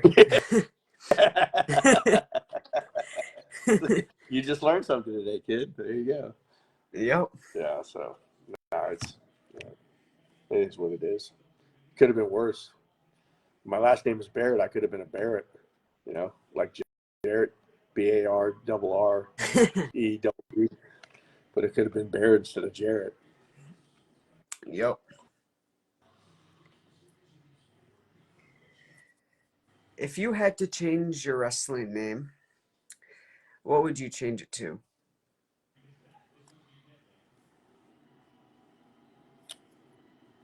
My mother's maiden name is Dupree, so Oh, I would probably call myself Jason Dupree. yeah, I like that. Yeah, that's what I Like, mean. Yeah, that was probably what I would have.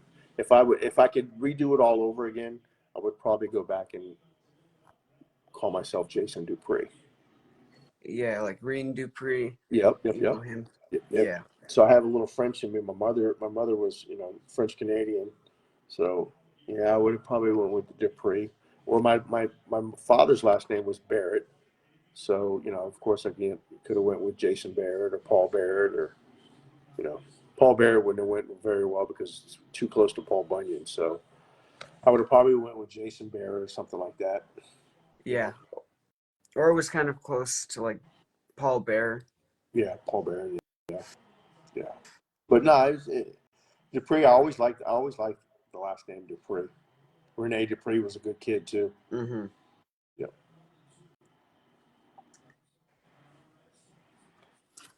If there is anything you would have changed about your wrestling style, what would that be?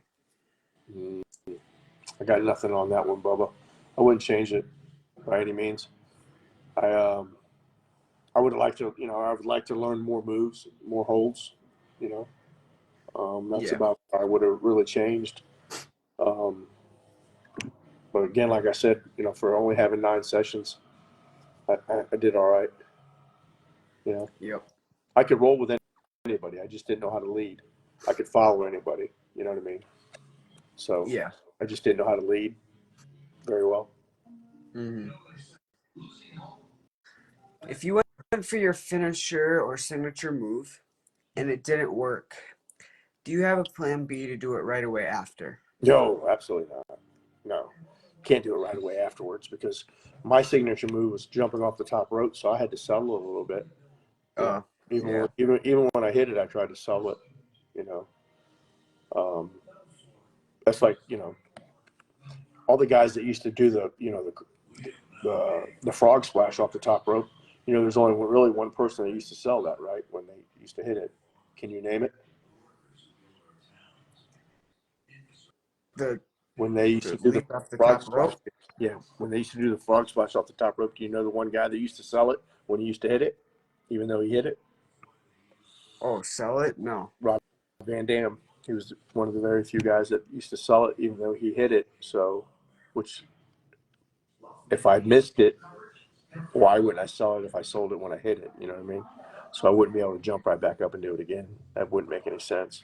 We'd have Yeah. to work around to another spot to where it would come back up again. Hmm. Yeah. So you just learned some psychology there, buddy. Yep. If you could dump any type of food and beverage on your opponent, what food and beverage would that be? If I could dump any food or beverage, well, it definitely wouldn't be well, it would probably be beers because while I was dumping on them, I'd probably be drinking some of it. So it would definitely be beer. Food wise, it'd be just whatever was in catering. Hopefully, Yeah. some chicken wings or something like that, so I could eat a couple of them while I'm eating, drinking a couple of beers while I'm pouring it on them. Hmm. That's a staple. That's a staple diet for a professional wrestler: beer and chicken wings. Yeah. Yep. A random thought. That now, since you said that you looked like Stone Cold Steve Austin and you like beer, he liked beer too, and he did the thing with the beer in the ring too. Yep. Do you ever hear the thing about Ric Flair about Steve Austin with the beer after the matches? Uh-uh.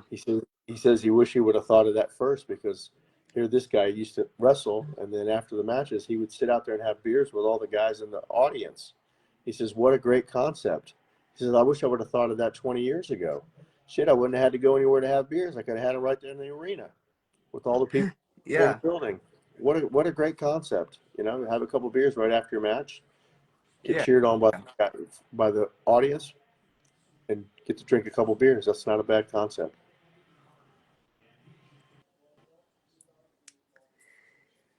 So back in the day, if you were Mm-hmm. injured and you got a one in a lifetime call asking if you could work for WWE, WCW, WF, ECW, or any of the other promotions, NWA, outside of that and such, would you take up that one in a lifetime offer? Now or then? Then, Then I would have for sure. Yeah. If I would have had all my surgeries that I have now, and I would have had them in my 30s, definitely. Yeah. If they would yeah, have called me and said, "Hey, we got $1 million for you after back surgery in my 30s," I would have went and done it. But in my 50s, if Vince was to call me or Triple H was to call me right now and say, "Hey, we got $1 million for you at WrestleMania," I'd say no. I couldn't do it. Yeah, I got too much respect for myself. I look like shit. I mean, I look bad, but I don't look wrestling wise, the way I would like to look. And I wouldn't want to go out there and disrespect the industry and shit the bed like some people do when they get older in their career, not to mention any names. I just, if I can't look the part and I can't look the way I want to look when I get in the wrestling ring, I Yeah. Good. If you have to wear a t-shirt when you go out to the ring and you never wore a t-shirt before that,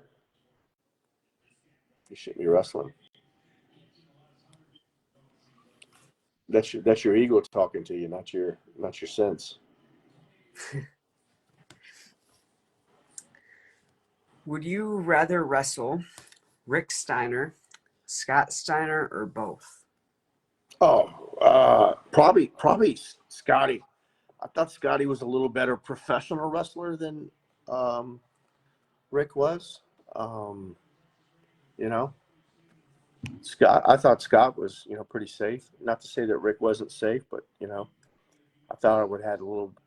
Where I was sitting in the locker room in WCW in '96, '97, I think it was, and I used to wear the singlet with a pair of boots with the American and Japanese symbol on them, and I had the long hair like Scotty did. And obviously, I wasn't as big as Scotty was, but they used to call me Scotty Junior. So I would have loved to wrestle him, and learn some stuff from him, especially the amateur stuff that he's known for. Mm-hmm. But you get to the building, and the only place I ever really got to roll around with the guys before the shows was at ECW. They used to have the ring open, before the show, and that's how I got my tryout. I had to try out for them. They asked me to come to Sarasota, and they said, "Hey, get in the ring and roll around with a couple of the guys." And I worked for about 10 minutes, and they were like, "Yeah, he can work," and that's how I got to work with ECW. Mm, But Scotty for sure. yeah. What would you say has been like the worst weapon you've got beat slash hit with in a match? Uh, Weight belt. We had a strap match.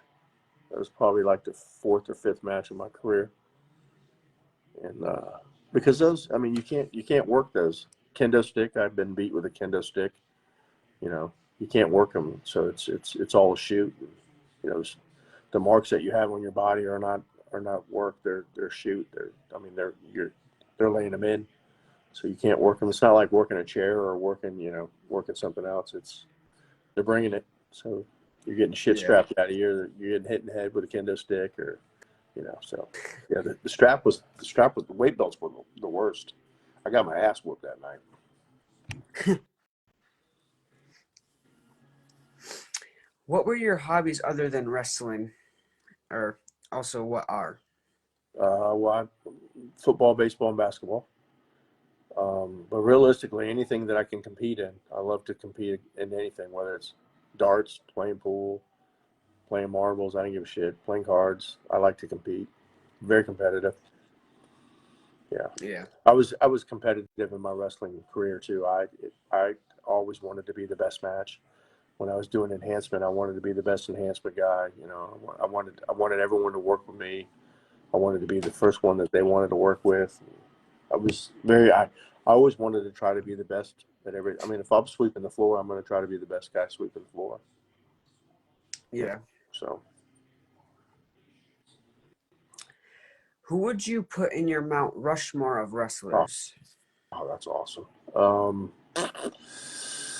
I'll give you two contract guys and two independent guys.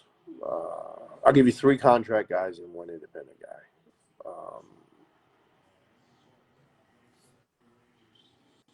Two independent guys are one and two, which is Mike Sullivan and Chris Nelson.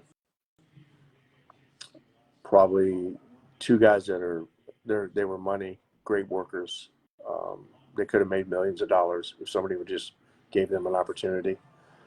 My three contract guys. Um, oh fuck.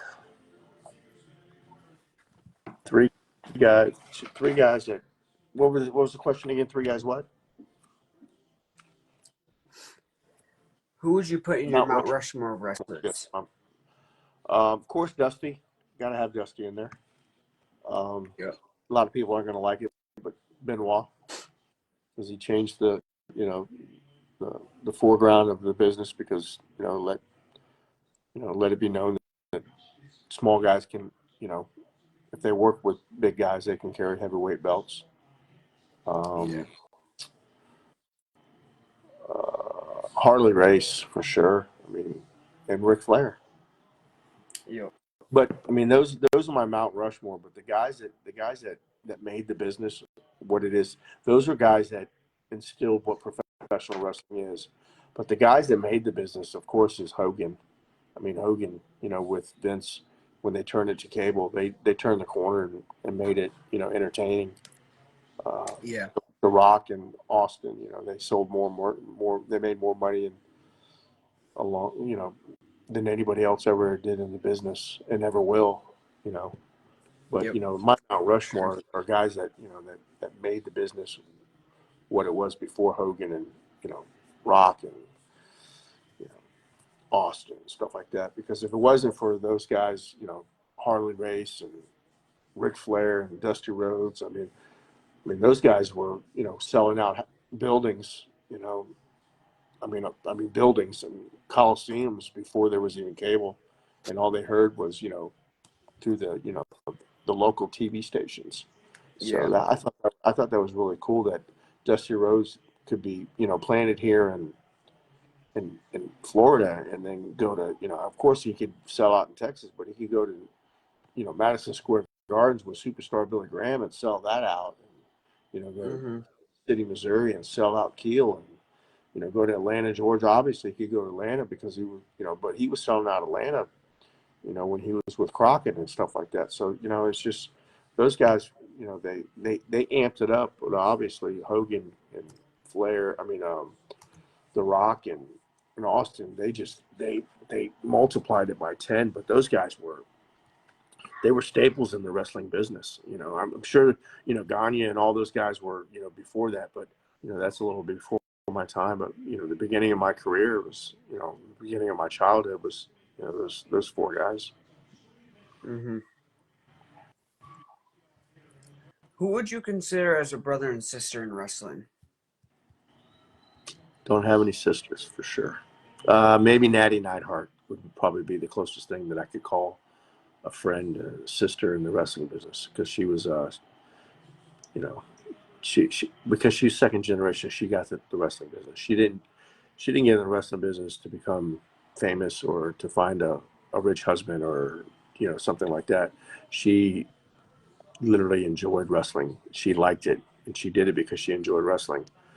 A brother, um, you know, obviously I never made it in a main roster, so it's nobody up there, but a couple guys, the four guys that I ran heavy with in Florida were Chris Nelson, Mike Sullivan, Scoot Andrews, and Pep Rotto.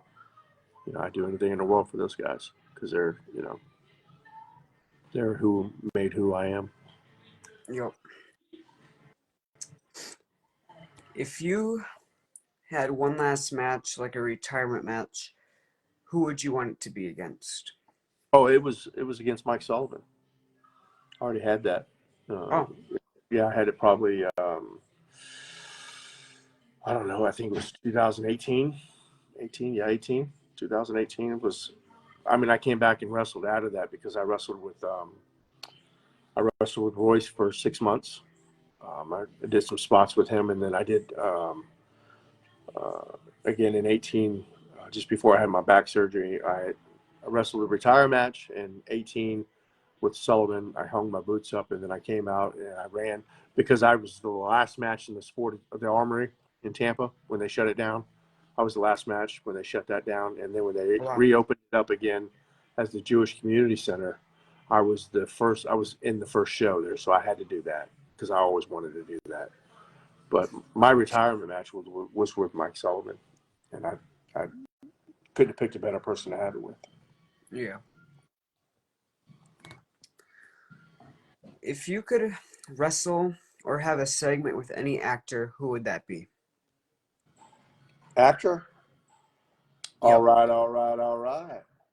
Matthew McConaughey is my man. That's if I had to do any kind of segment, it would probably be with him. Yeah. Yeah, big fan of Matthew McConaughey.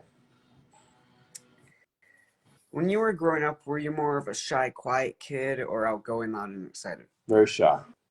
People don't understand that. They don't get it. They don't. I don't understand why they did it. But I didn't really come out of my shell, so I was probably I don't know, probably 16, probably 15, 16, 17 years old when I really got involved in sports. Um,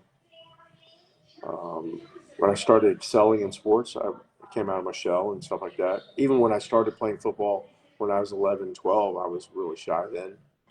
But once I got, I started lifting weights for kids that are shy and stuff like that, that helps them, gives them a little more confidence. They start to build their body a little bit. They get something to be proud about. But Yeah. about 15, 16 was when I came out of my shell. Yeah. So since you said you were more of a shy, quiet kid growing up, when you knew you wanted to become a wrestler and started training and whatnot, did were you still shy and stuff during that? Absolutely. I remember them telling me, "Hey, you got to go out there and cut a promo," and I was like, "Cut what? I ain't going out there to cut no promo. I wanted to wrestle. No, no, no, no. You gotta be able to talk in the microphone." I was like, "What? What the heck? You're kidding me, right? No, man. Got to go out there and cut." Of course, we did a couple times. I went to class. We did promos, and they were okay. But when you the best way to overcome a fear is just to say, hey, you know what, I got to go out here and do this. So we fast Yeah. forward to 91. So you go forward and the light bulb's going off for me, and I kind of understand the business, but now I'm working for a okay company, and they say, hey, listen, you got 3 minutes, you need to go out there and do this 3 minute interview. I'm going, 3 minutes, really?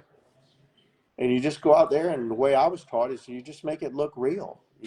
You say things that are kind of real. You tell the guy, hey, listen, when I go out here, it's no puns intended, no hard feelings, but it's going to be a little stiff. And if you just kind of keep it real, which is kind of what they're doing in WWF right now or WWE, Hmm. there's a lot of the promos that they're cutting are kind of shoots, and I think that's the best thing.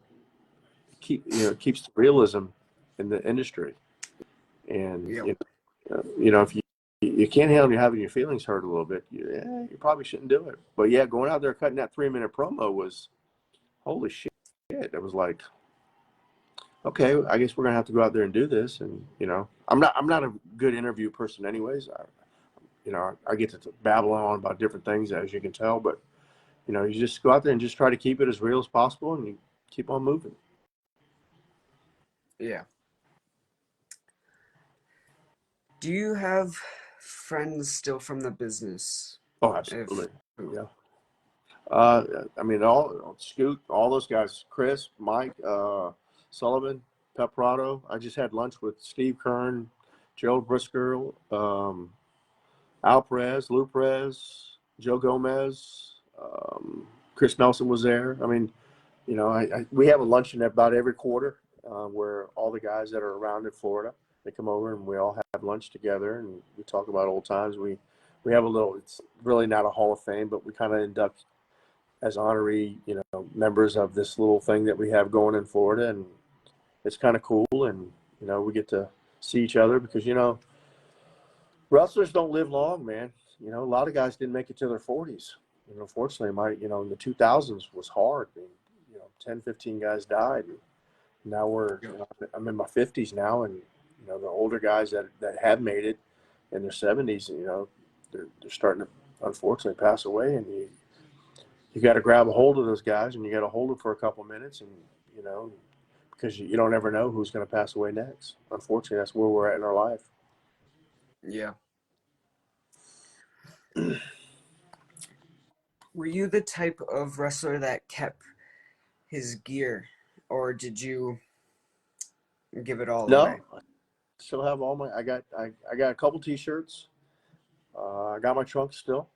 I got both pairs of my boots still. Yeah, it's something that you almost want to get rid of, but you can't. That makes sense. It's Yeah. because it brings back a lot of memories and stuff like that. But it's something that you get really mad at looking at. But then you go, I'm not going to throw it away. It's in the corner of my closet. I don't have any shadow boxes or anything like that. I'm not a big picture guy. I never took a lot of pictures with guys. I don't have a lot of autographs. I have everything in my mind. I know what I've done, and I'm good with that. Yeah. For your run in the NWA, what was your reaction to getting asked to wrestle for the NWA? Um, I was, I guess I was kind of surprised, because growing up as a kid, NWA was kind of like the shit, I mean, that's all my heroes wrestled for the NWA. Of course, Dusty Mm-hmm. Rhodes and Barry Windham, and you know, Harley Race and Ric Flair and all. I mean, here I am, and now all of a sudden they're going to ask me, "Hey, do can you want to represent a little piece of that?" And I was like, "Absolutely." And you know, it was kind of out of the blue. Howard Brody had the book here in Florida, and I don't even think they even had anybody doing it. And I took it off of somebody that wasn't even anybody. And then when I had it, I kind of represented it. I'd like to think it, in a good fashion. But yeah, when they asked me to do it, I was like, absolutely. But then when they asked me to wrestle, of course, you don't think that you're ever going to get to wrestle for the heavyweight belt. And then when they told me that, hey, we're going to bring Carino in and you're going to get to wrestle Carino for, 60 minutes. And I was like, holy crap. And Oh, my mom didn't wow. get to watch, my mom didn't get to watch me do a lot of wrestling, but, you know, fortunately she got to see me do that. And that was pretty awesome, and for him to kind of do the swap with me that night was kind of, it wasn't even, I don't even think it's in the bylaws with the NWA. It's not noticed, but for Carino to kind of do that for me because he knew what kind of person I was, he had respect for me and he knew that I wouldn't go into business for myself and, not walk out of the ring and keep it, for a length of time. He knew I would, turn around and, defend it right then and there, with the stipulations and stuff like that. I thought that was really classy on him, on his part. Yep. I thought it was really awesome that Howard, had enough faith in me to do something like that. A lot of, Did you guys? a lot of great people got carry the Florida heavyweight belt. A lot of them, and Yep. to be able to say that I was in the same class as those guys is, that's humbling. For sure. Yep. Did you guys go like the whole 60 I minutes? think we went about 37, Mm, 37 with the extra match. I think total was about 37. But there was color. It was a full fledged, heavyweight title match. There was color, and there was no DQ, and it was cool, man. It was a good ride. It was a good time. yeah. Carino was a solid guy. Solid champion. It was good. It was a good night. Yep. What was your reaction to getting asked to wrestle for WCW and WWF? Um, well, I started working WWE first in '93, I think it was. I got asked to go up and do enhancement work. I was like, hey, that's awesome. I get to be on television.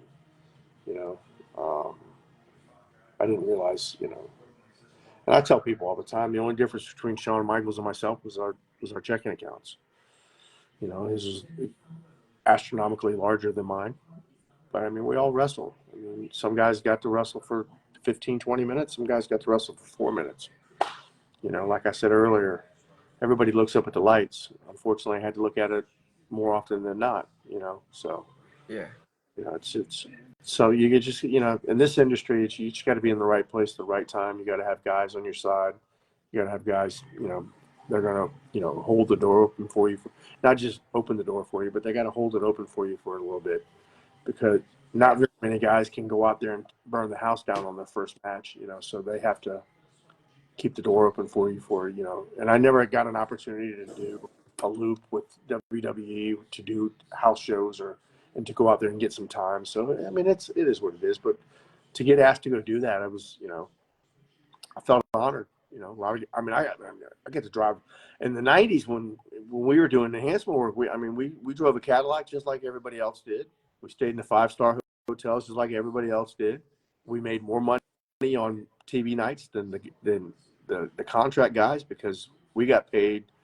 Um, their draws were only so much money, and we made more money than their draw money. Mm, So I mean, but we went out there and we got our asses beat. I mean, we took big bumps for for big time guys, and we didn't get to we didn't get to have a lot of psychology in matches. We just went around there and we were bumpers for them, and I took Mm-hmm. pride in that. But it was good. It was, I got to make some money. And it is what it is. Yep. What is one main memory slash match of yours that you'll never forget from the WCW and WWF? WCW was probably Chris Benoit's match when we got to go 11 minutes. My Yeah. WWE match was with Owen Hart. I think we went 10 minutes. Yeah. Even so much more than the Brooklyn Brawler match, because Owen was, whew, Owen was a different breed when it came to professional wrestling, especially working with guys with enhancement work. He made you feel like you were a part of the team. You know, Mm-hmm. he didn't make you feel like you're an enhancement guy. So, and he got it. Of course, the funny thing is that they both come from the same camp. They both come from the dungeon. You know, Stu's Stu's place in Canada, him and Chris. So they got the whole aspect of wrestling. If you go out there and you wrestle a piece of shit, you're really not much more than a piece of shit when you win. So if you don't go out there and put your guy over and make him look like a wrestler, you're really not beating anybody.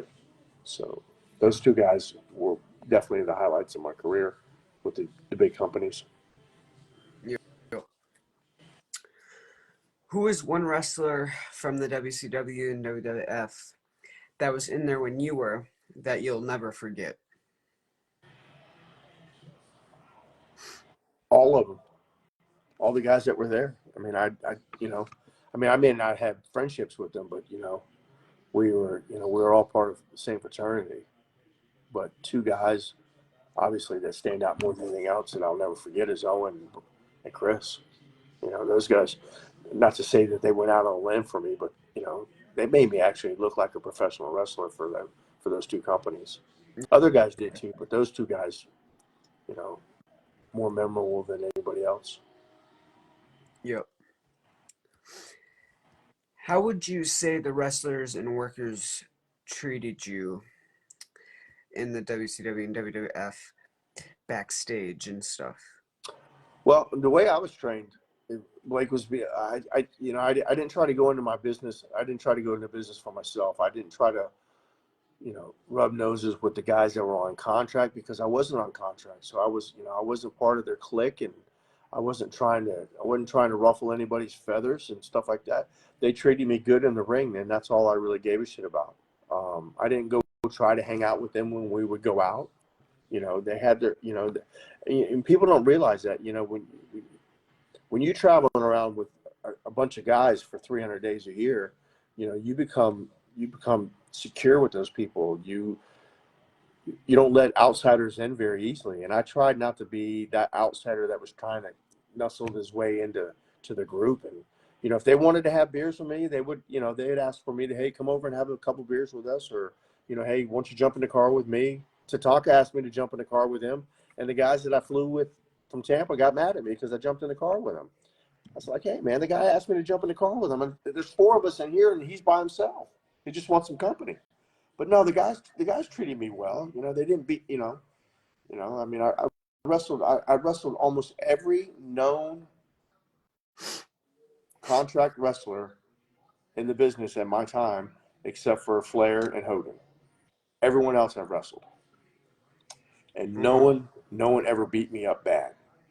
You know what I mean? No one ever just made me look like a piece of shit, unless it was called for. I mean, the Sid shit. I mean, Sid was 6'5", 6'6", 300 pounds. I was 210 pounds, 5'9".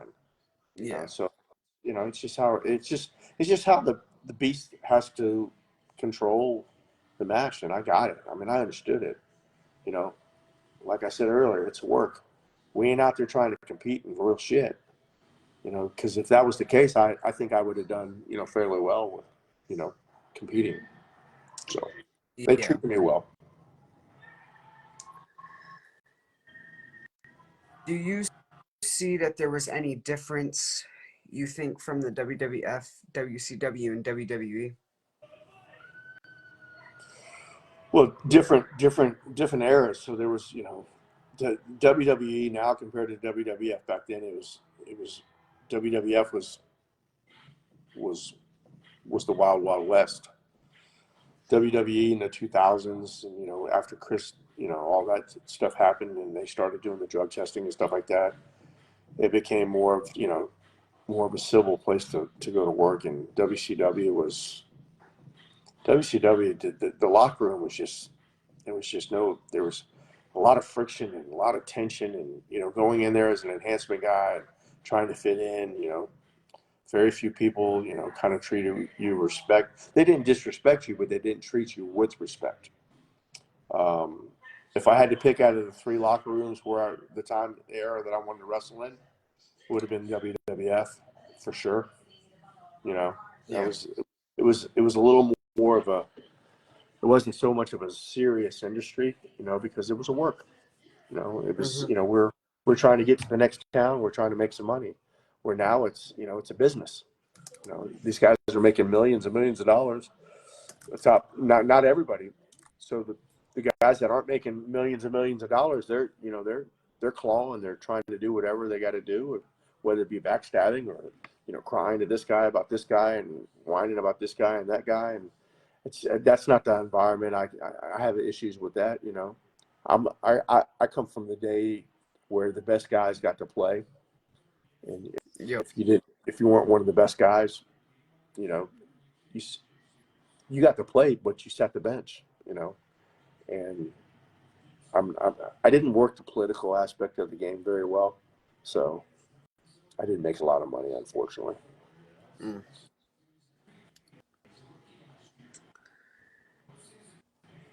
Out of everybody backstage, who would you say you got along with the best and most, and could say you could kind of call a friend, basically? And all the contract guys, Yeah.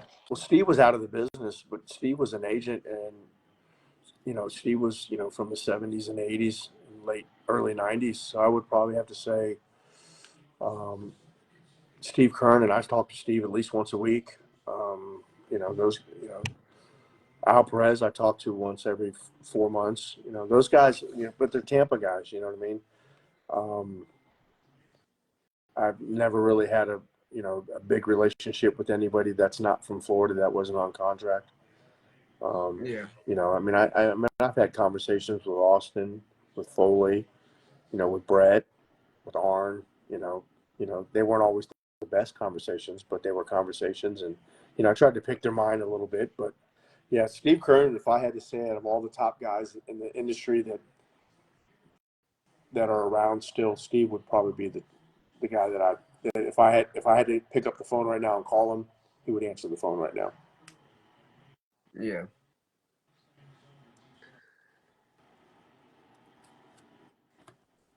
So I'm going to name some wrestlers and just tell me what it was like to share the ring with them, and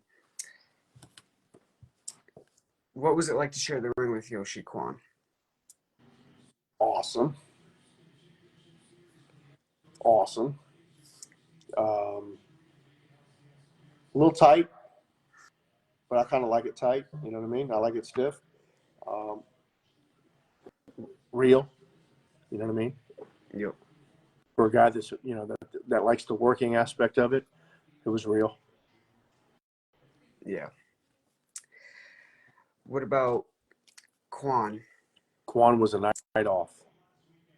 Looked like he was killing you, but it was a night off. Yep. King Kong Bundy? I mean, you're 400 pounds. I mean, how light could it be? you know, Yeah. it's I mean, you can't be that light at 400 pounds, but good guy though. You know, Yep, for he's I sure. mean, how I mean, he can't do too much damage to you in 3 minutes. You know what I mean? So Yeah. yeah. Hunter Hearst Helmsley, Triple H. When he was Hunter, um, he's when I wrestled him when he was Hunter, he was trying to get a job. He was trying to keep his job. So um, I was just a kid. I was young. I think I was 26 at the time. Um, I mean, it was easy, but those guys, when they're trying to get jobs and they're trying to keep their jobs, they're not going to give you anything. You know what I mean? I think I got, Yep. I think I grabbed an arm. I think it was maybe at the most, but I just bumped around for him. And that's all. Easy, you know. Hmm. He was nice to me. I like to think that I was nice to him, and you know, there wasn't a whole lot said after or before. So Yeah. Waylon Mercy. I I've known Dan for a long time. So um, Spivey's Spivey, believe it or not, is he's a legitimate badass, but easy, good guy. You know, the way I like it. Tight. Gave me a little bit of something, not a whole lot of time, but you know, didn't go out there and beat the shit out of me for no reason. Yeah. It was Yeah. good, easy. Mo and Oscar, the men on a mission. Um, Mo was the small guy, so he was easy, but the big guy, Versa or whatever he ended up being, he Oh, was Mabel. Yeah. yeah, Mabel was stiff, man. But again, you're 400 plus pounds. You know, I mean, and I'm not the only person that's ever said that he was stiff. So there's a bunch of guys that are on contract at that time that didn't really like working him because he would hurt people. But he doesn't get hurt because he's 400 pounds. So Yeah. Eli and Jacob Blue. the brothers, come on now, that's a night off right there. I wrestled those guys in WWE or WWF, and I wrestled them in the TNA. So no, those guys are solid. They're how those guys didn't make millions of dollars behooves me. I died. They're like the Shane twins. I mean, you're two identical Yep. twins. How do you not run angles with that and not make money? How do you not see the money there? Yeah. I don't get that. They're, you got four people that look, two couples of identical twins. How do you not have those guys working for your company wrestling each other? I don't get it. Yeah. Maybe I Like should have. like the Usos. Right. I mean, how do you not? I mean, it's money in the bank. I don't get it. I mean, I don't know how and the twins were 320-pound twins, the Shane twins. I don't know how those guys didn't make millions of dollars either, and they could work, Yeah. But again, we're from Florida, so I don't know if the Florida guys got blackballed or if it's who's in office. If the northern guys are in office, they're going to give the northern guys work. I get it, Yeah. So What about the shark? Who was the earthquake? Earthquake. I thought you were talking about the one from TNA. Earthquake is again another. You know how you're saying all these 400-pound guys that I had to wrestle, and I'm only 210 pounds at the time. I mean, all those guys that up there that big and that were that tall and that enormous kind of human beings, they were just. I mean, they were just up there doing their job. I mean, they didn't try to hurt me. When they Yeah. landed on me, and they just. I mean, they protected me as much as they could. I mean, I never got seriously hurt. Was it stiff? Yeah, it was freaking stiff, but it didn't hurt. I mean, I got up, I got back to the locker room and I took a shower and I went home or went to the hotel I made it to the next building. So it wasn't that bad. Yeah. I mean, it's just work. I went to work that day. That's all it is. Yeah. What about the public enemy, Johnny Grunge and Rocco Rock? I never worked those guys. Oh. I don't think I ever, I may have, but I don't think I ever got to work Public Enemy. I think I want to say I worked Rocco Rock in Arizona for the Indian reservations, but I don't think I ever worked. I worked the black-haired one. That was Rocco, I think. And Grunge, because Grunge was the blonde-headed kid. He's the one that Yeah. died first, and then I worked Rock, I think, by himself when he came and did a loop with Steve and I when Steve had the Indian reservations. Um, but I mean, those guys. At the end of the day, we're all professionals, I've only been around a couple guys that, I mean, couple out of probably 5,000 wrestlers that I've been involved with that were and I can only name two that hurt me, you know. And the one guy that hurt me that busted my lip, he just sat next to me and didn't even say anything, like, hey man, my bad, dude, didn't mean to bust your lip. He literally sat next to me in the locker room and didn't say a fucking word to me, and I thought he was a piece of shit for it, and I always will. But he's dead now, so I can't. But Mantar's dead too. But I mean, those guys. I mean, Mantar he didn't get the concept. He was such a big guy. I think that's one of the worst people that Harley Race ever trained. Unfortunately, I hate to say that, but it is what it is. Yeah. Next. What was it like then getting to face the Four Horsemen? Oh, Because that was yeah. big. Well, Brian, fortunately, Brian was part of the Four Horsemen, so I got to wrestle. I wrestled Brian three times. The match that I wrestled Brian and Chris when they were in the Four Horsemen, Chris hit me with the German suplex, double underarm, when Brian kicked me in the mouth, and that's the incident I was telling you about, sitting next to a guy in the locker room. I mean, and he's a football player, so I get his whole mentality. But he's also up there, a smaller guy, wrestling with a bunch of giants, and he was on contract. Great athlete, great athlete, but it's just there's a reason why they called him Pillman. Just saying, but you can't kick somebody in the mouth and bust his mouth wide open and not say, "Hey, man, my bad, dude." In a business where it's a work. Now, if we're doing MMA and I bust your mouth, I don't have to get anything from you. But the object of this industry is to make it look real. And I get it. Sometimes it happens, but I mean, it is what it is. Yeah, 80% of the horsemen I enjoyed working with. for How's that? sure. Yeah. What about Bob Backlund and then the Barbarian? Bob Backlund called me the stiffest guy he had ever wrestled. Oh He wow, called me, said, "Dude, you're the stiffest guy I ever wrestled with." And what was the other one? the Barbarian. Barbarian was light as a feather. Absolutely, Oh really? didn't feel him at all. Him and Haku and Barbarian. I couldn't. I mean, piece of cake, man.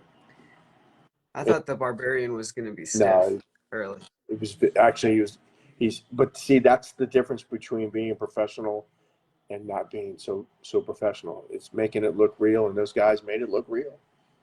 It Yep. helps when you bump for them too, though. You know what I mean? When you take the big bump for them, and you know, so I got lucky, I guess. Yeah. So, what was your reaction to getting asked to wrestle for ECW? Overwhelmed because it was kind of like it wasn't really a wrestling company. It was like a wrestling cult. So getting asked to wrestle for a cult, it was kind of cool. It was it's not like kind of breaking the picket line, but it was kind of, you didn't really know what to expect until you got there and you started wrestling for them. You know, Yeah. Yeah. I mean, some of the best talent I've ever been around in my entire life. So I kind of took it as a compliment to be able to I wrestled two great matches with Nova. So it was pretty cool, man. Yeah. Do you wish you could have done more in there? I could wish Do you know why? I wish I would have done more with any company. I just I'd never really made a mainstay as far as a livelihood in the business, but I mean, everything works out. Everything worked out for me in my life. I got no complaints. How how it turned out. Then in the time, of course, I wanted to make more money and I wanted to have you know a contract with somebody on a guarantee, but it is what it is. Yeah. So was Nova the only wrestler you wrestled there? Ah, I don't think so because I wrestled with him on two different loops, so I couldn't. I just know Nova because he's the one I've kind of kept in contact over the years. I couldn't really tell you who else I wrestled. I know I wrestled like 7 matches for ECW. I just don't know. Oh, okay. Yeah, yeah. Who That's do you kind of funny. think? What? I was. It's kind of funny. I don't remember those guys. I only know Nova. It's kind of funny. Yeah.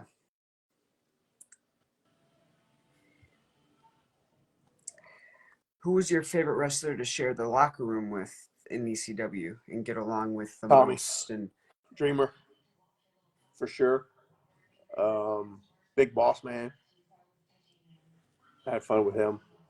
Yeah, he was kind yeah, of cool. Sabu was kind of. He was nice to me. Yeah, yeah. yeah. Those guys are solid for for the locker room. Now for TNA, what was your reaction to getting asked to wrestle for TNA? TNA gimmick was I actually didn't I didn't get I got asked by one of the wrestlers. I didn't get asked by the company. Lex Lovett was over there wrestling, and Dusty had just got the book, and I was always in good graces with Dusty. Dusty liked me, and we went over there to form a tag team. Me and Lex. We got we got more wrestling time than a lot of the guys that were on contract, and a lot of the guys that are on contract had issues with that. Matter of fact, a couple of them stood up in a couple meetings and said, "Hey, man, why are these guys that are on?" Because we worked a lot of the dark matches, and Yeah, but we got to wrestle in front of an audience, and a lot of the guys that were on contract, because I think a lot of their guarantees were if they didn't wrestle that night, they didn't get paid, which kind of sucked for them, you know. mm, If they asked us to come over, whether we worked or not, we got paid because of the fact that we were asked to come over. So it was yeah, kind of cool. Of course, Dusty kind of pushed for us to get a contract, but you know, it is what it is, man. It's a political game, you know. yeah, When you got guys talking about their neck, how I almost broke their neck. It doesn't help. Doesn't help me, So I'm all right with it. What is one memory slash match of yours that you'll never forget from TNA? I was I was on top of the ring. It wasn't even a match that I was wrestling in. I just got done wrestling, and Chris Candino was working in the cage match with the Naturals when he broke his ankle, Mm, and I said, uh, I said, well, I knew right when it happened. I knew he broke his ankle, and unfortunately, we lost him. Probably I think it was three months later after that. You know, oh wow. but yeah, I mean, I wrestled Chris. But that was one. That's I don't remember a lot of the matches. I remember one natural match that we had against the Naturals, but that's really the only thing I really remember over there is when Chris got hurt. I remember him coming down the ramp in a wheelchair when they brought him out just so he could be part of the match. I thought that was cool. And then Yeah, a couple months later he ends up passing away. I wrestled him when he in Tampa and Armory, the NWA stuff when I was doing he put me over. Dreamer put me over to get the big build for the world heavyweight title. So that was kind of cool. Yeah. yeah. Who was your favorite wrestler you got to work with or against in TNA? My favorite worker that I got to wrestle, Yup. uh, Daniels, 36 seconds. That was more. And I know it's hard to believe, but that was one of my favorite matches, man. It was I remember him coming up to me and going, "Hey, man, you and I was like, awesome, man. We get to get. Do we got any time?" He goes, "Unfortunately, no, we don't." He says, "We ain't got no time. Matter of fact," he says, "We got 36 seconds in the ring, and we got I think it's 3 minutes from curtain to curtain." I went, "You got to be kidding!" He goes, "Dude, I got a minute and a half of that getting to the ring." I was like, "Boy, I guess we ain't got a whole lot, do we, buddy?" He says, "Man, I'm so sorry." I said, "Hey, it's a night off, buddy. It's 36 seconds." So, you know, he said, "Listen, I just want you to attack me, beat me up. I'll do 2 moves on you, and one of them is going to be the finish." I said, "Perfect. Works out for me." So, yeah. Yeah. Who was one wrestler from TNA that was in there when you were that you wished you could have wrestled? I would have liked to have wrestled Razor. You know, Razor you know, I was, Ramon? absolutely. Scott Hall. I would have loved to. I would have loved to work Scott. You know, because Scott's an old Florida guy. You know, Yeah. so I mean, I would have liked to work Scott. I never got to work AJ. I would like to have worked AJ. AJ Yeah, Styles? Oh, I thought you did. I don't think I did. I could have possibly, but I don't remember it. No, I take that back. You're absolutely right. I did wrestle. I wrestled AJ right after I wrestled Daniels. You're right. Yep. Um, yeah, but I would have liked to work Scott Hall. Scott, you know, Scott was old school, so I would have liked it. Yeah. I would have thought him and I would have kind of synced up a little bit. Yeah. Now I'm gonna do the same thing I just did with asking about the Mm-hmm. wrestlers, or TNA this time. What was it like to share the ring with Lance Hoyt? Garbage, but he's made good money, so obviously he did something right. Yeah, he hit me with an overhand chop one night in the ring, and it was just uncalled for on the floor. So yeah, I'm not a big Yeah. fan of Lance Hoyt. You know, he made good money because he's 6'6". Mm-hmm. Andy Douglas and Chase Man, Stevens. they're my heroes right there, boy. Chase Stevens is a rock star, buddy. Andy, I give praise to Andy because Andy got out and went and got a shoot job, and he's making good money. He's got a good career. But Chase reminded me a lot of myself when I was younger. Mm, We're not that far. I think we're about 8 years difference, but he's a rock star for sure. Those guys are awesome, solid guys. yeah. Sanjay Dutt. Overachiever for sure. Solid worker. Yep. R Truth. Talent, pure talent. BG James. Night off. Yeah, night off. Yeah. The most charisma out of all the Armstrongs, definitely, bar none. Yeah. Abyss. Light, believe it or not. Oh, really? Light, yes.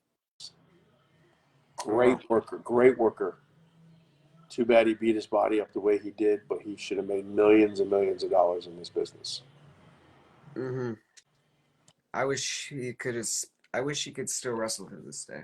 I know. He's a solid guy, too. Awesome guy. Yeah. Conan. A Mexican legend, Yep. not so much in the States.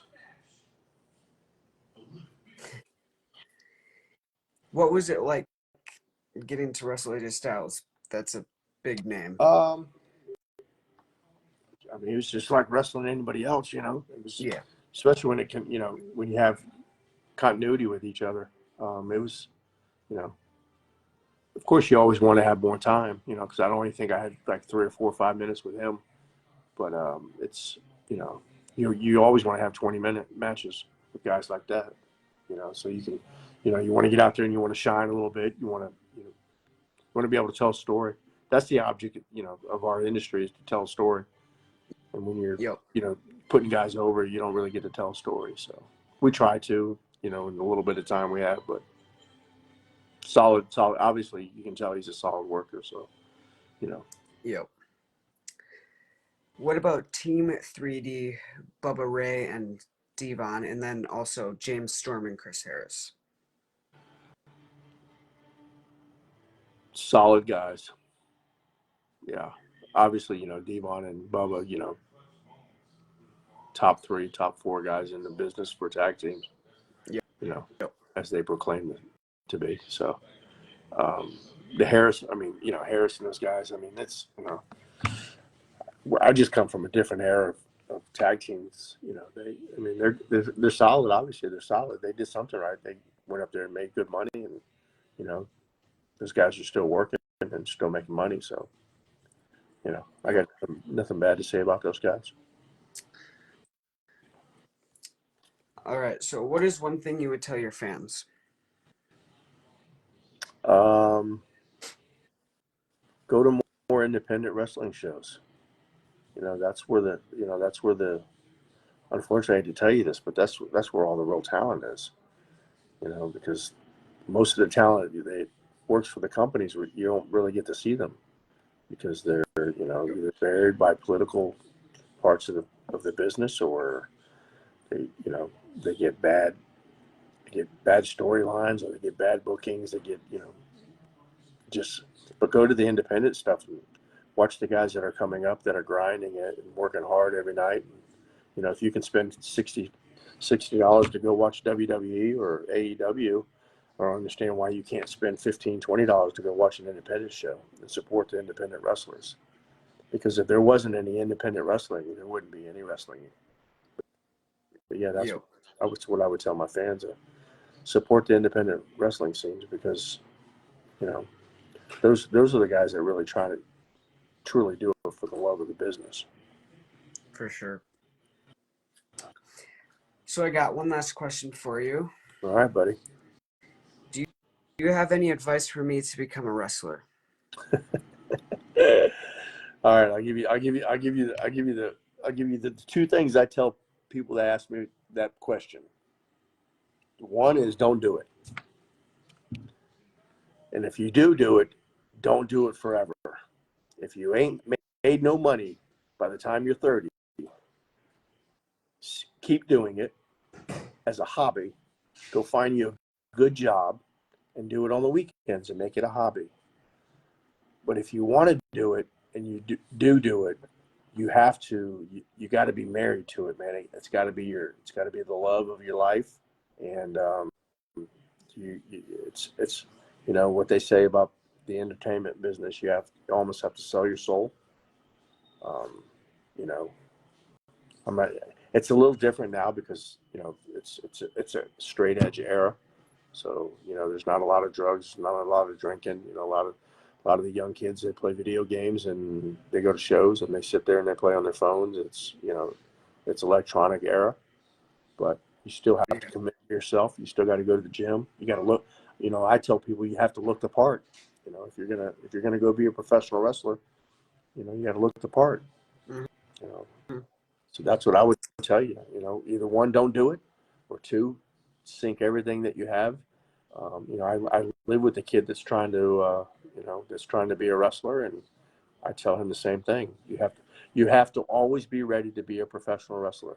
So if you have facial hair, you have to make sure your facial hair is perfect every day you get up and go outside in public. Because when you're a professional wrestler, you have to represent yourself as being a professional wrestler. You're not anything else. People ask you, what do you do for a living? Even if you have a shoot job, I'm a professional wrestler. You don't tell them what your shoot job is, because your ultimate goal is to be a professional wrestler. Don't be Yeah. ashamed. Don't be ashamed to tell people that you're professional wrestling, because it's not one of the better professions to be when it comes to professional sports. But when you become a professional wrestler, you take pride in the fraternity that you become a part of. That's what I Yeah. would tell you. Thank you. You're very, very welcome. And thank you for taking your time out to do this interview. I'm just gonna let you know my wife is mad at us because we took too damn long and we haven't had dinner yet, buddy. Thank you. I enjoyed it. I appreciate it very much. And to all the people out there that are watching, like I said, support the independent wrestling scene, because that's where it's at, man. Yeah. All right. Thanks again for taking your time out, and I hope you have a good rest of your night. You're awesome, Blake. Thank you, champ.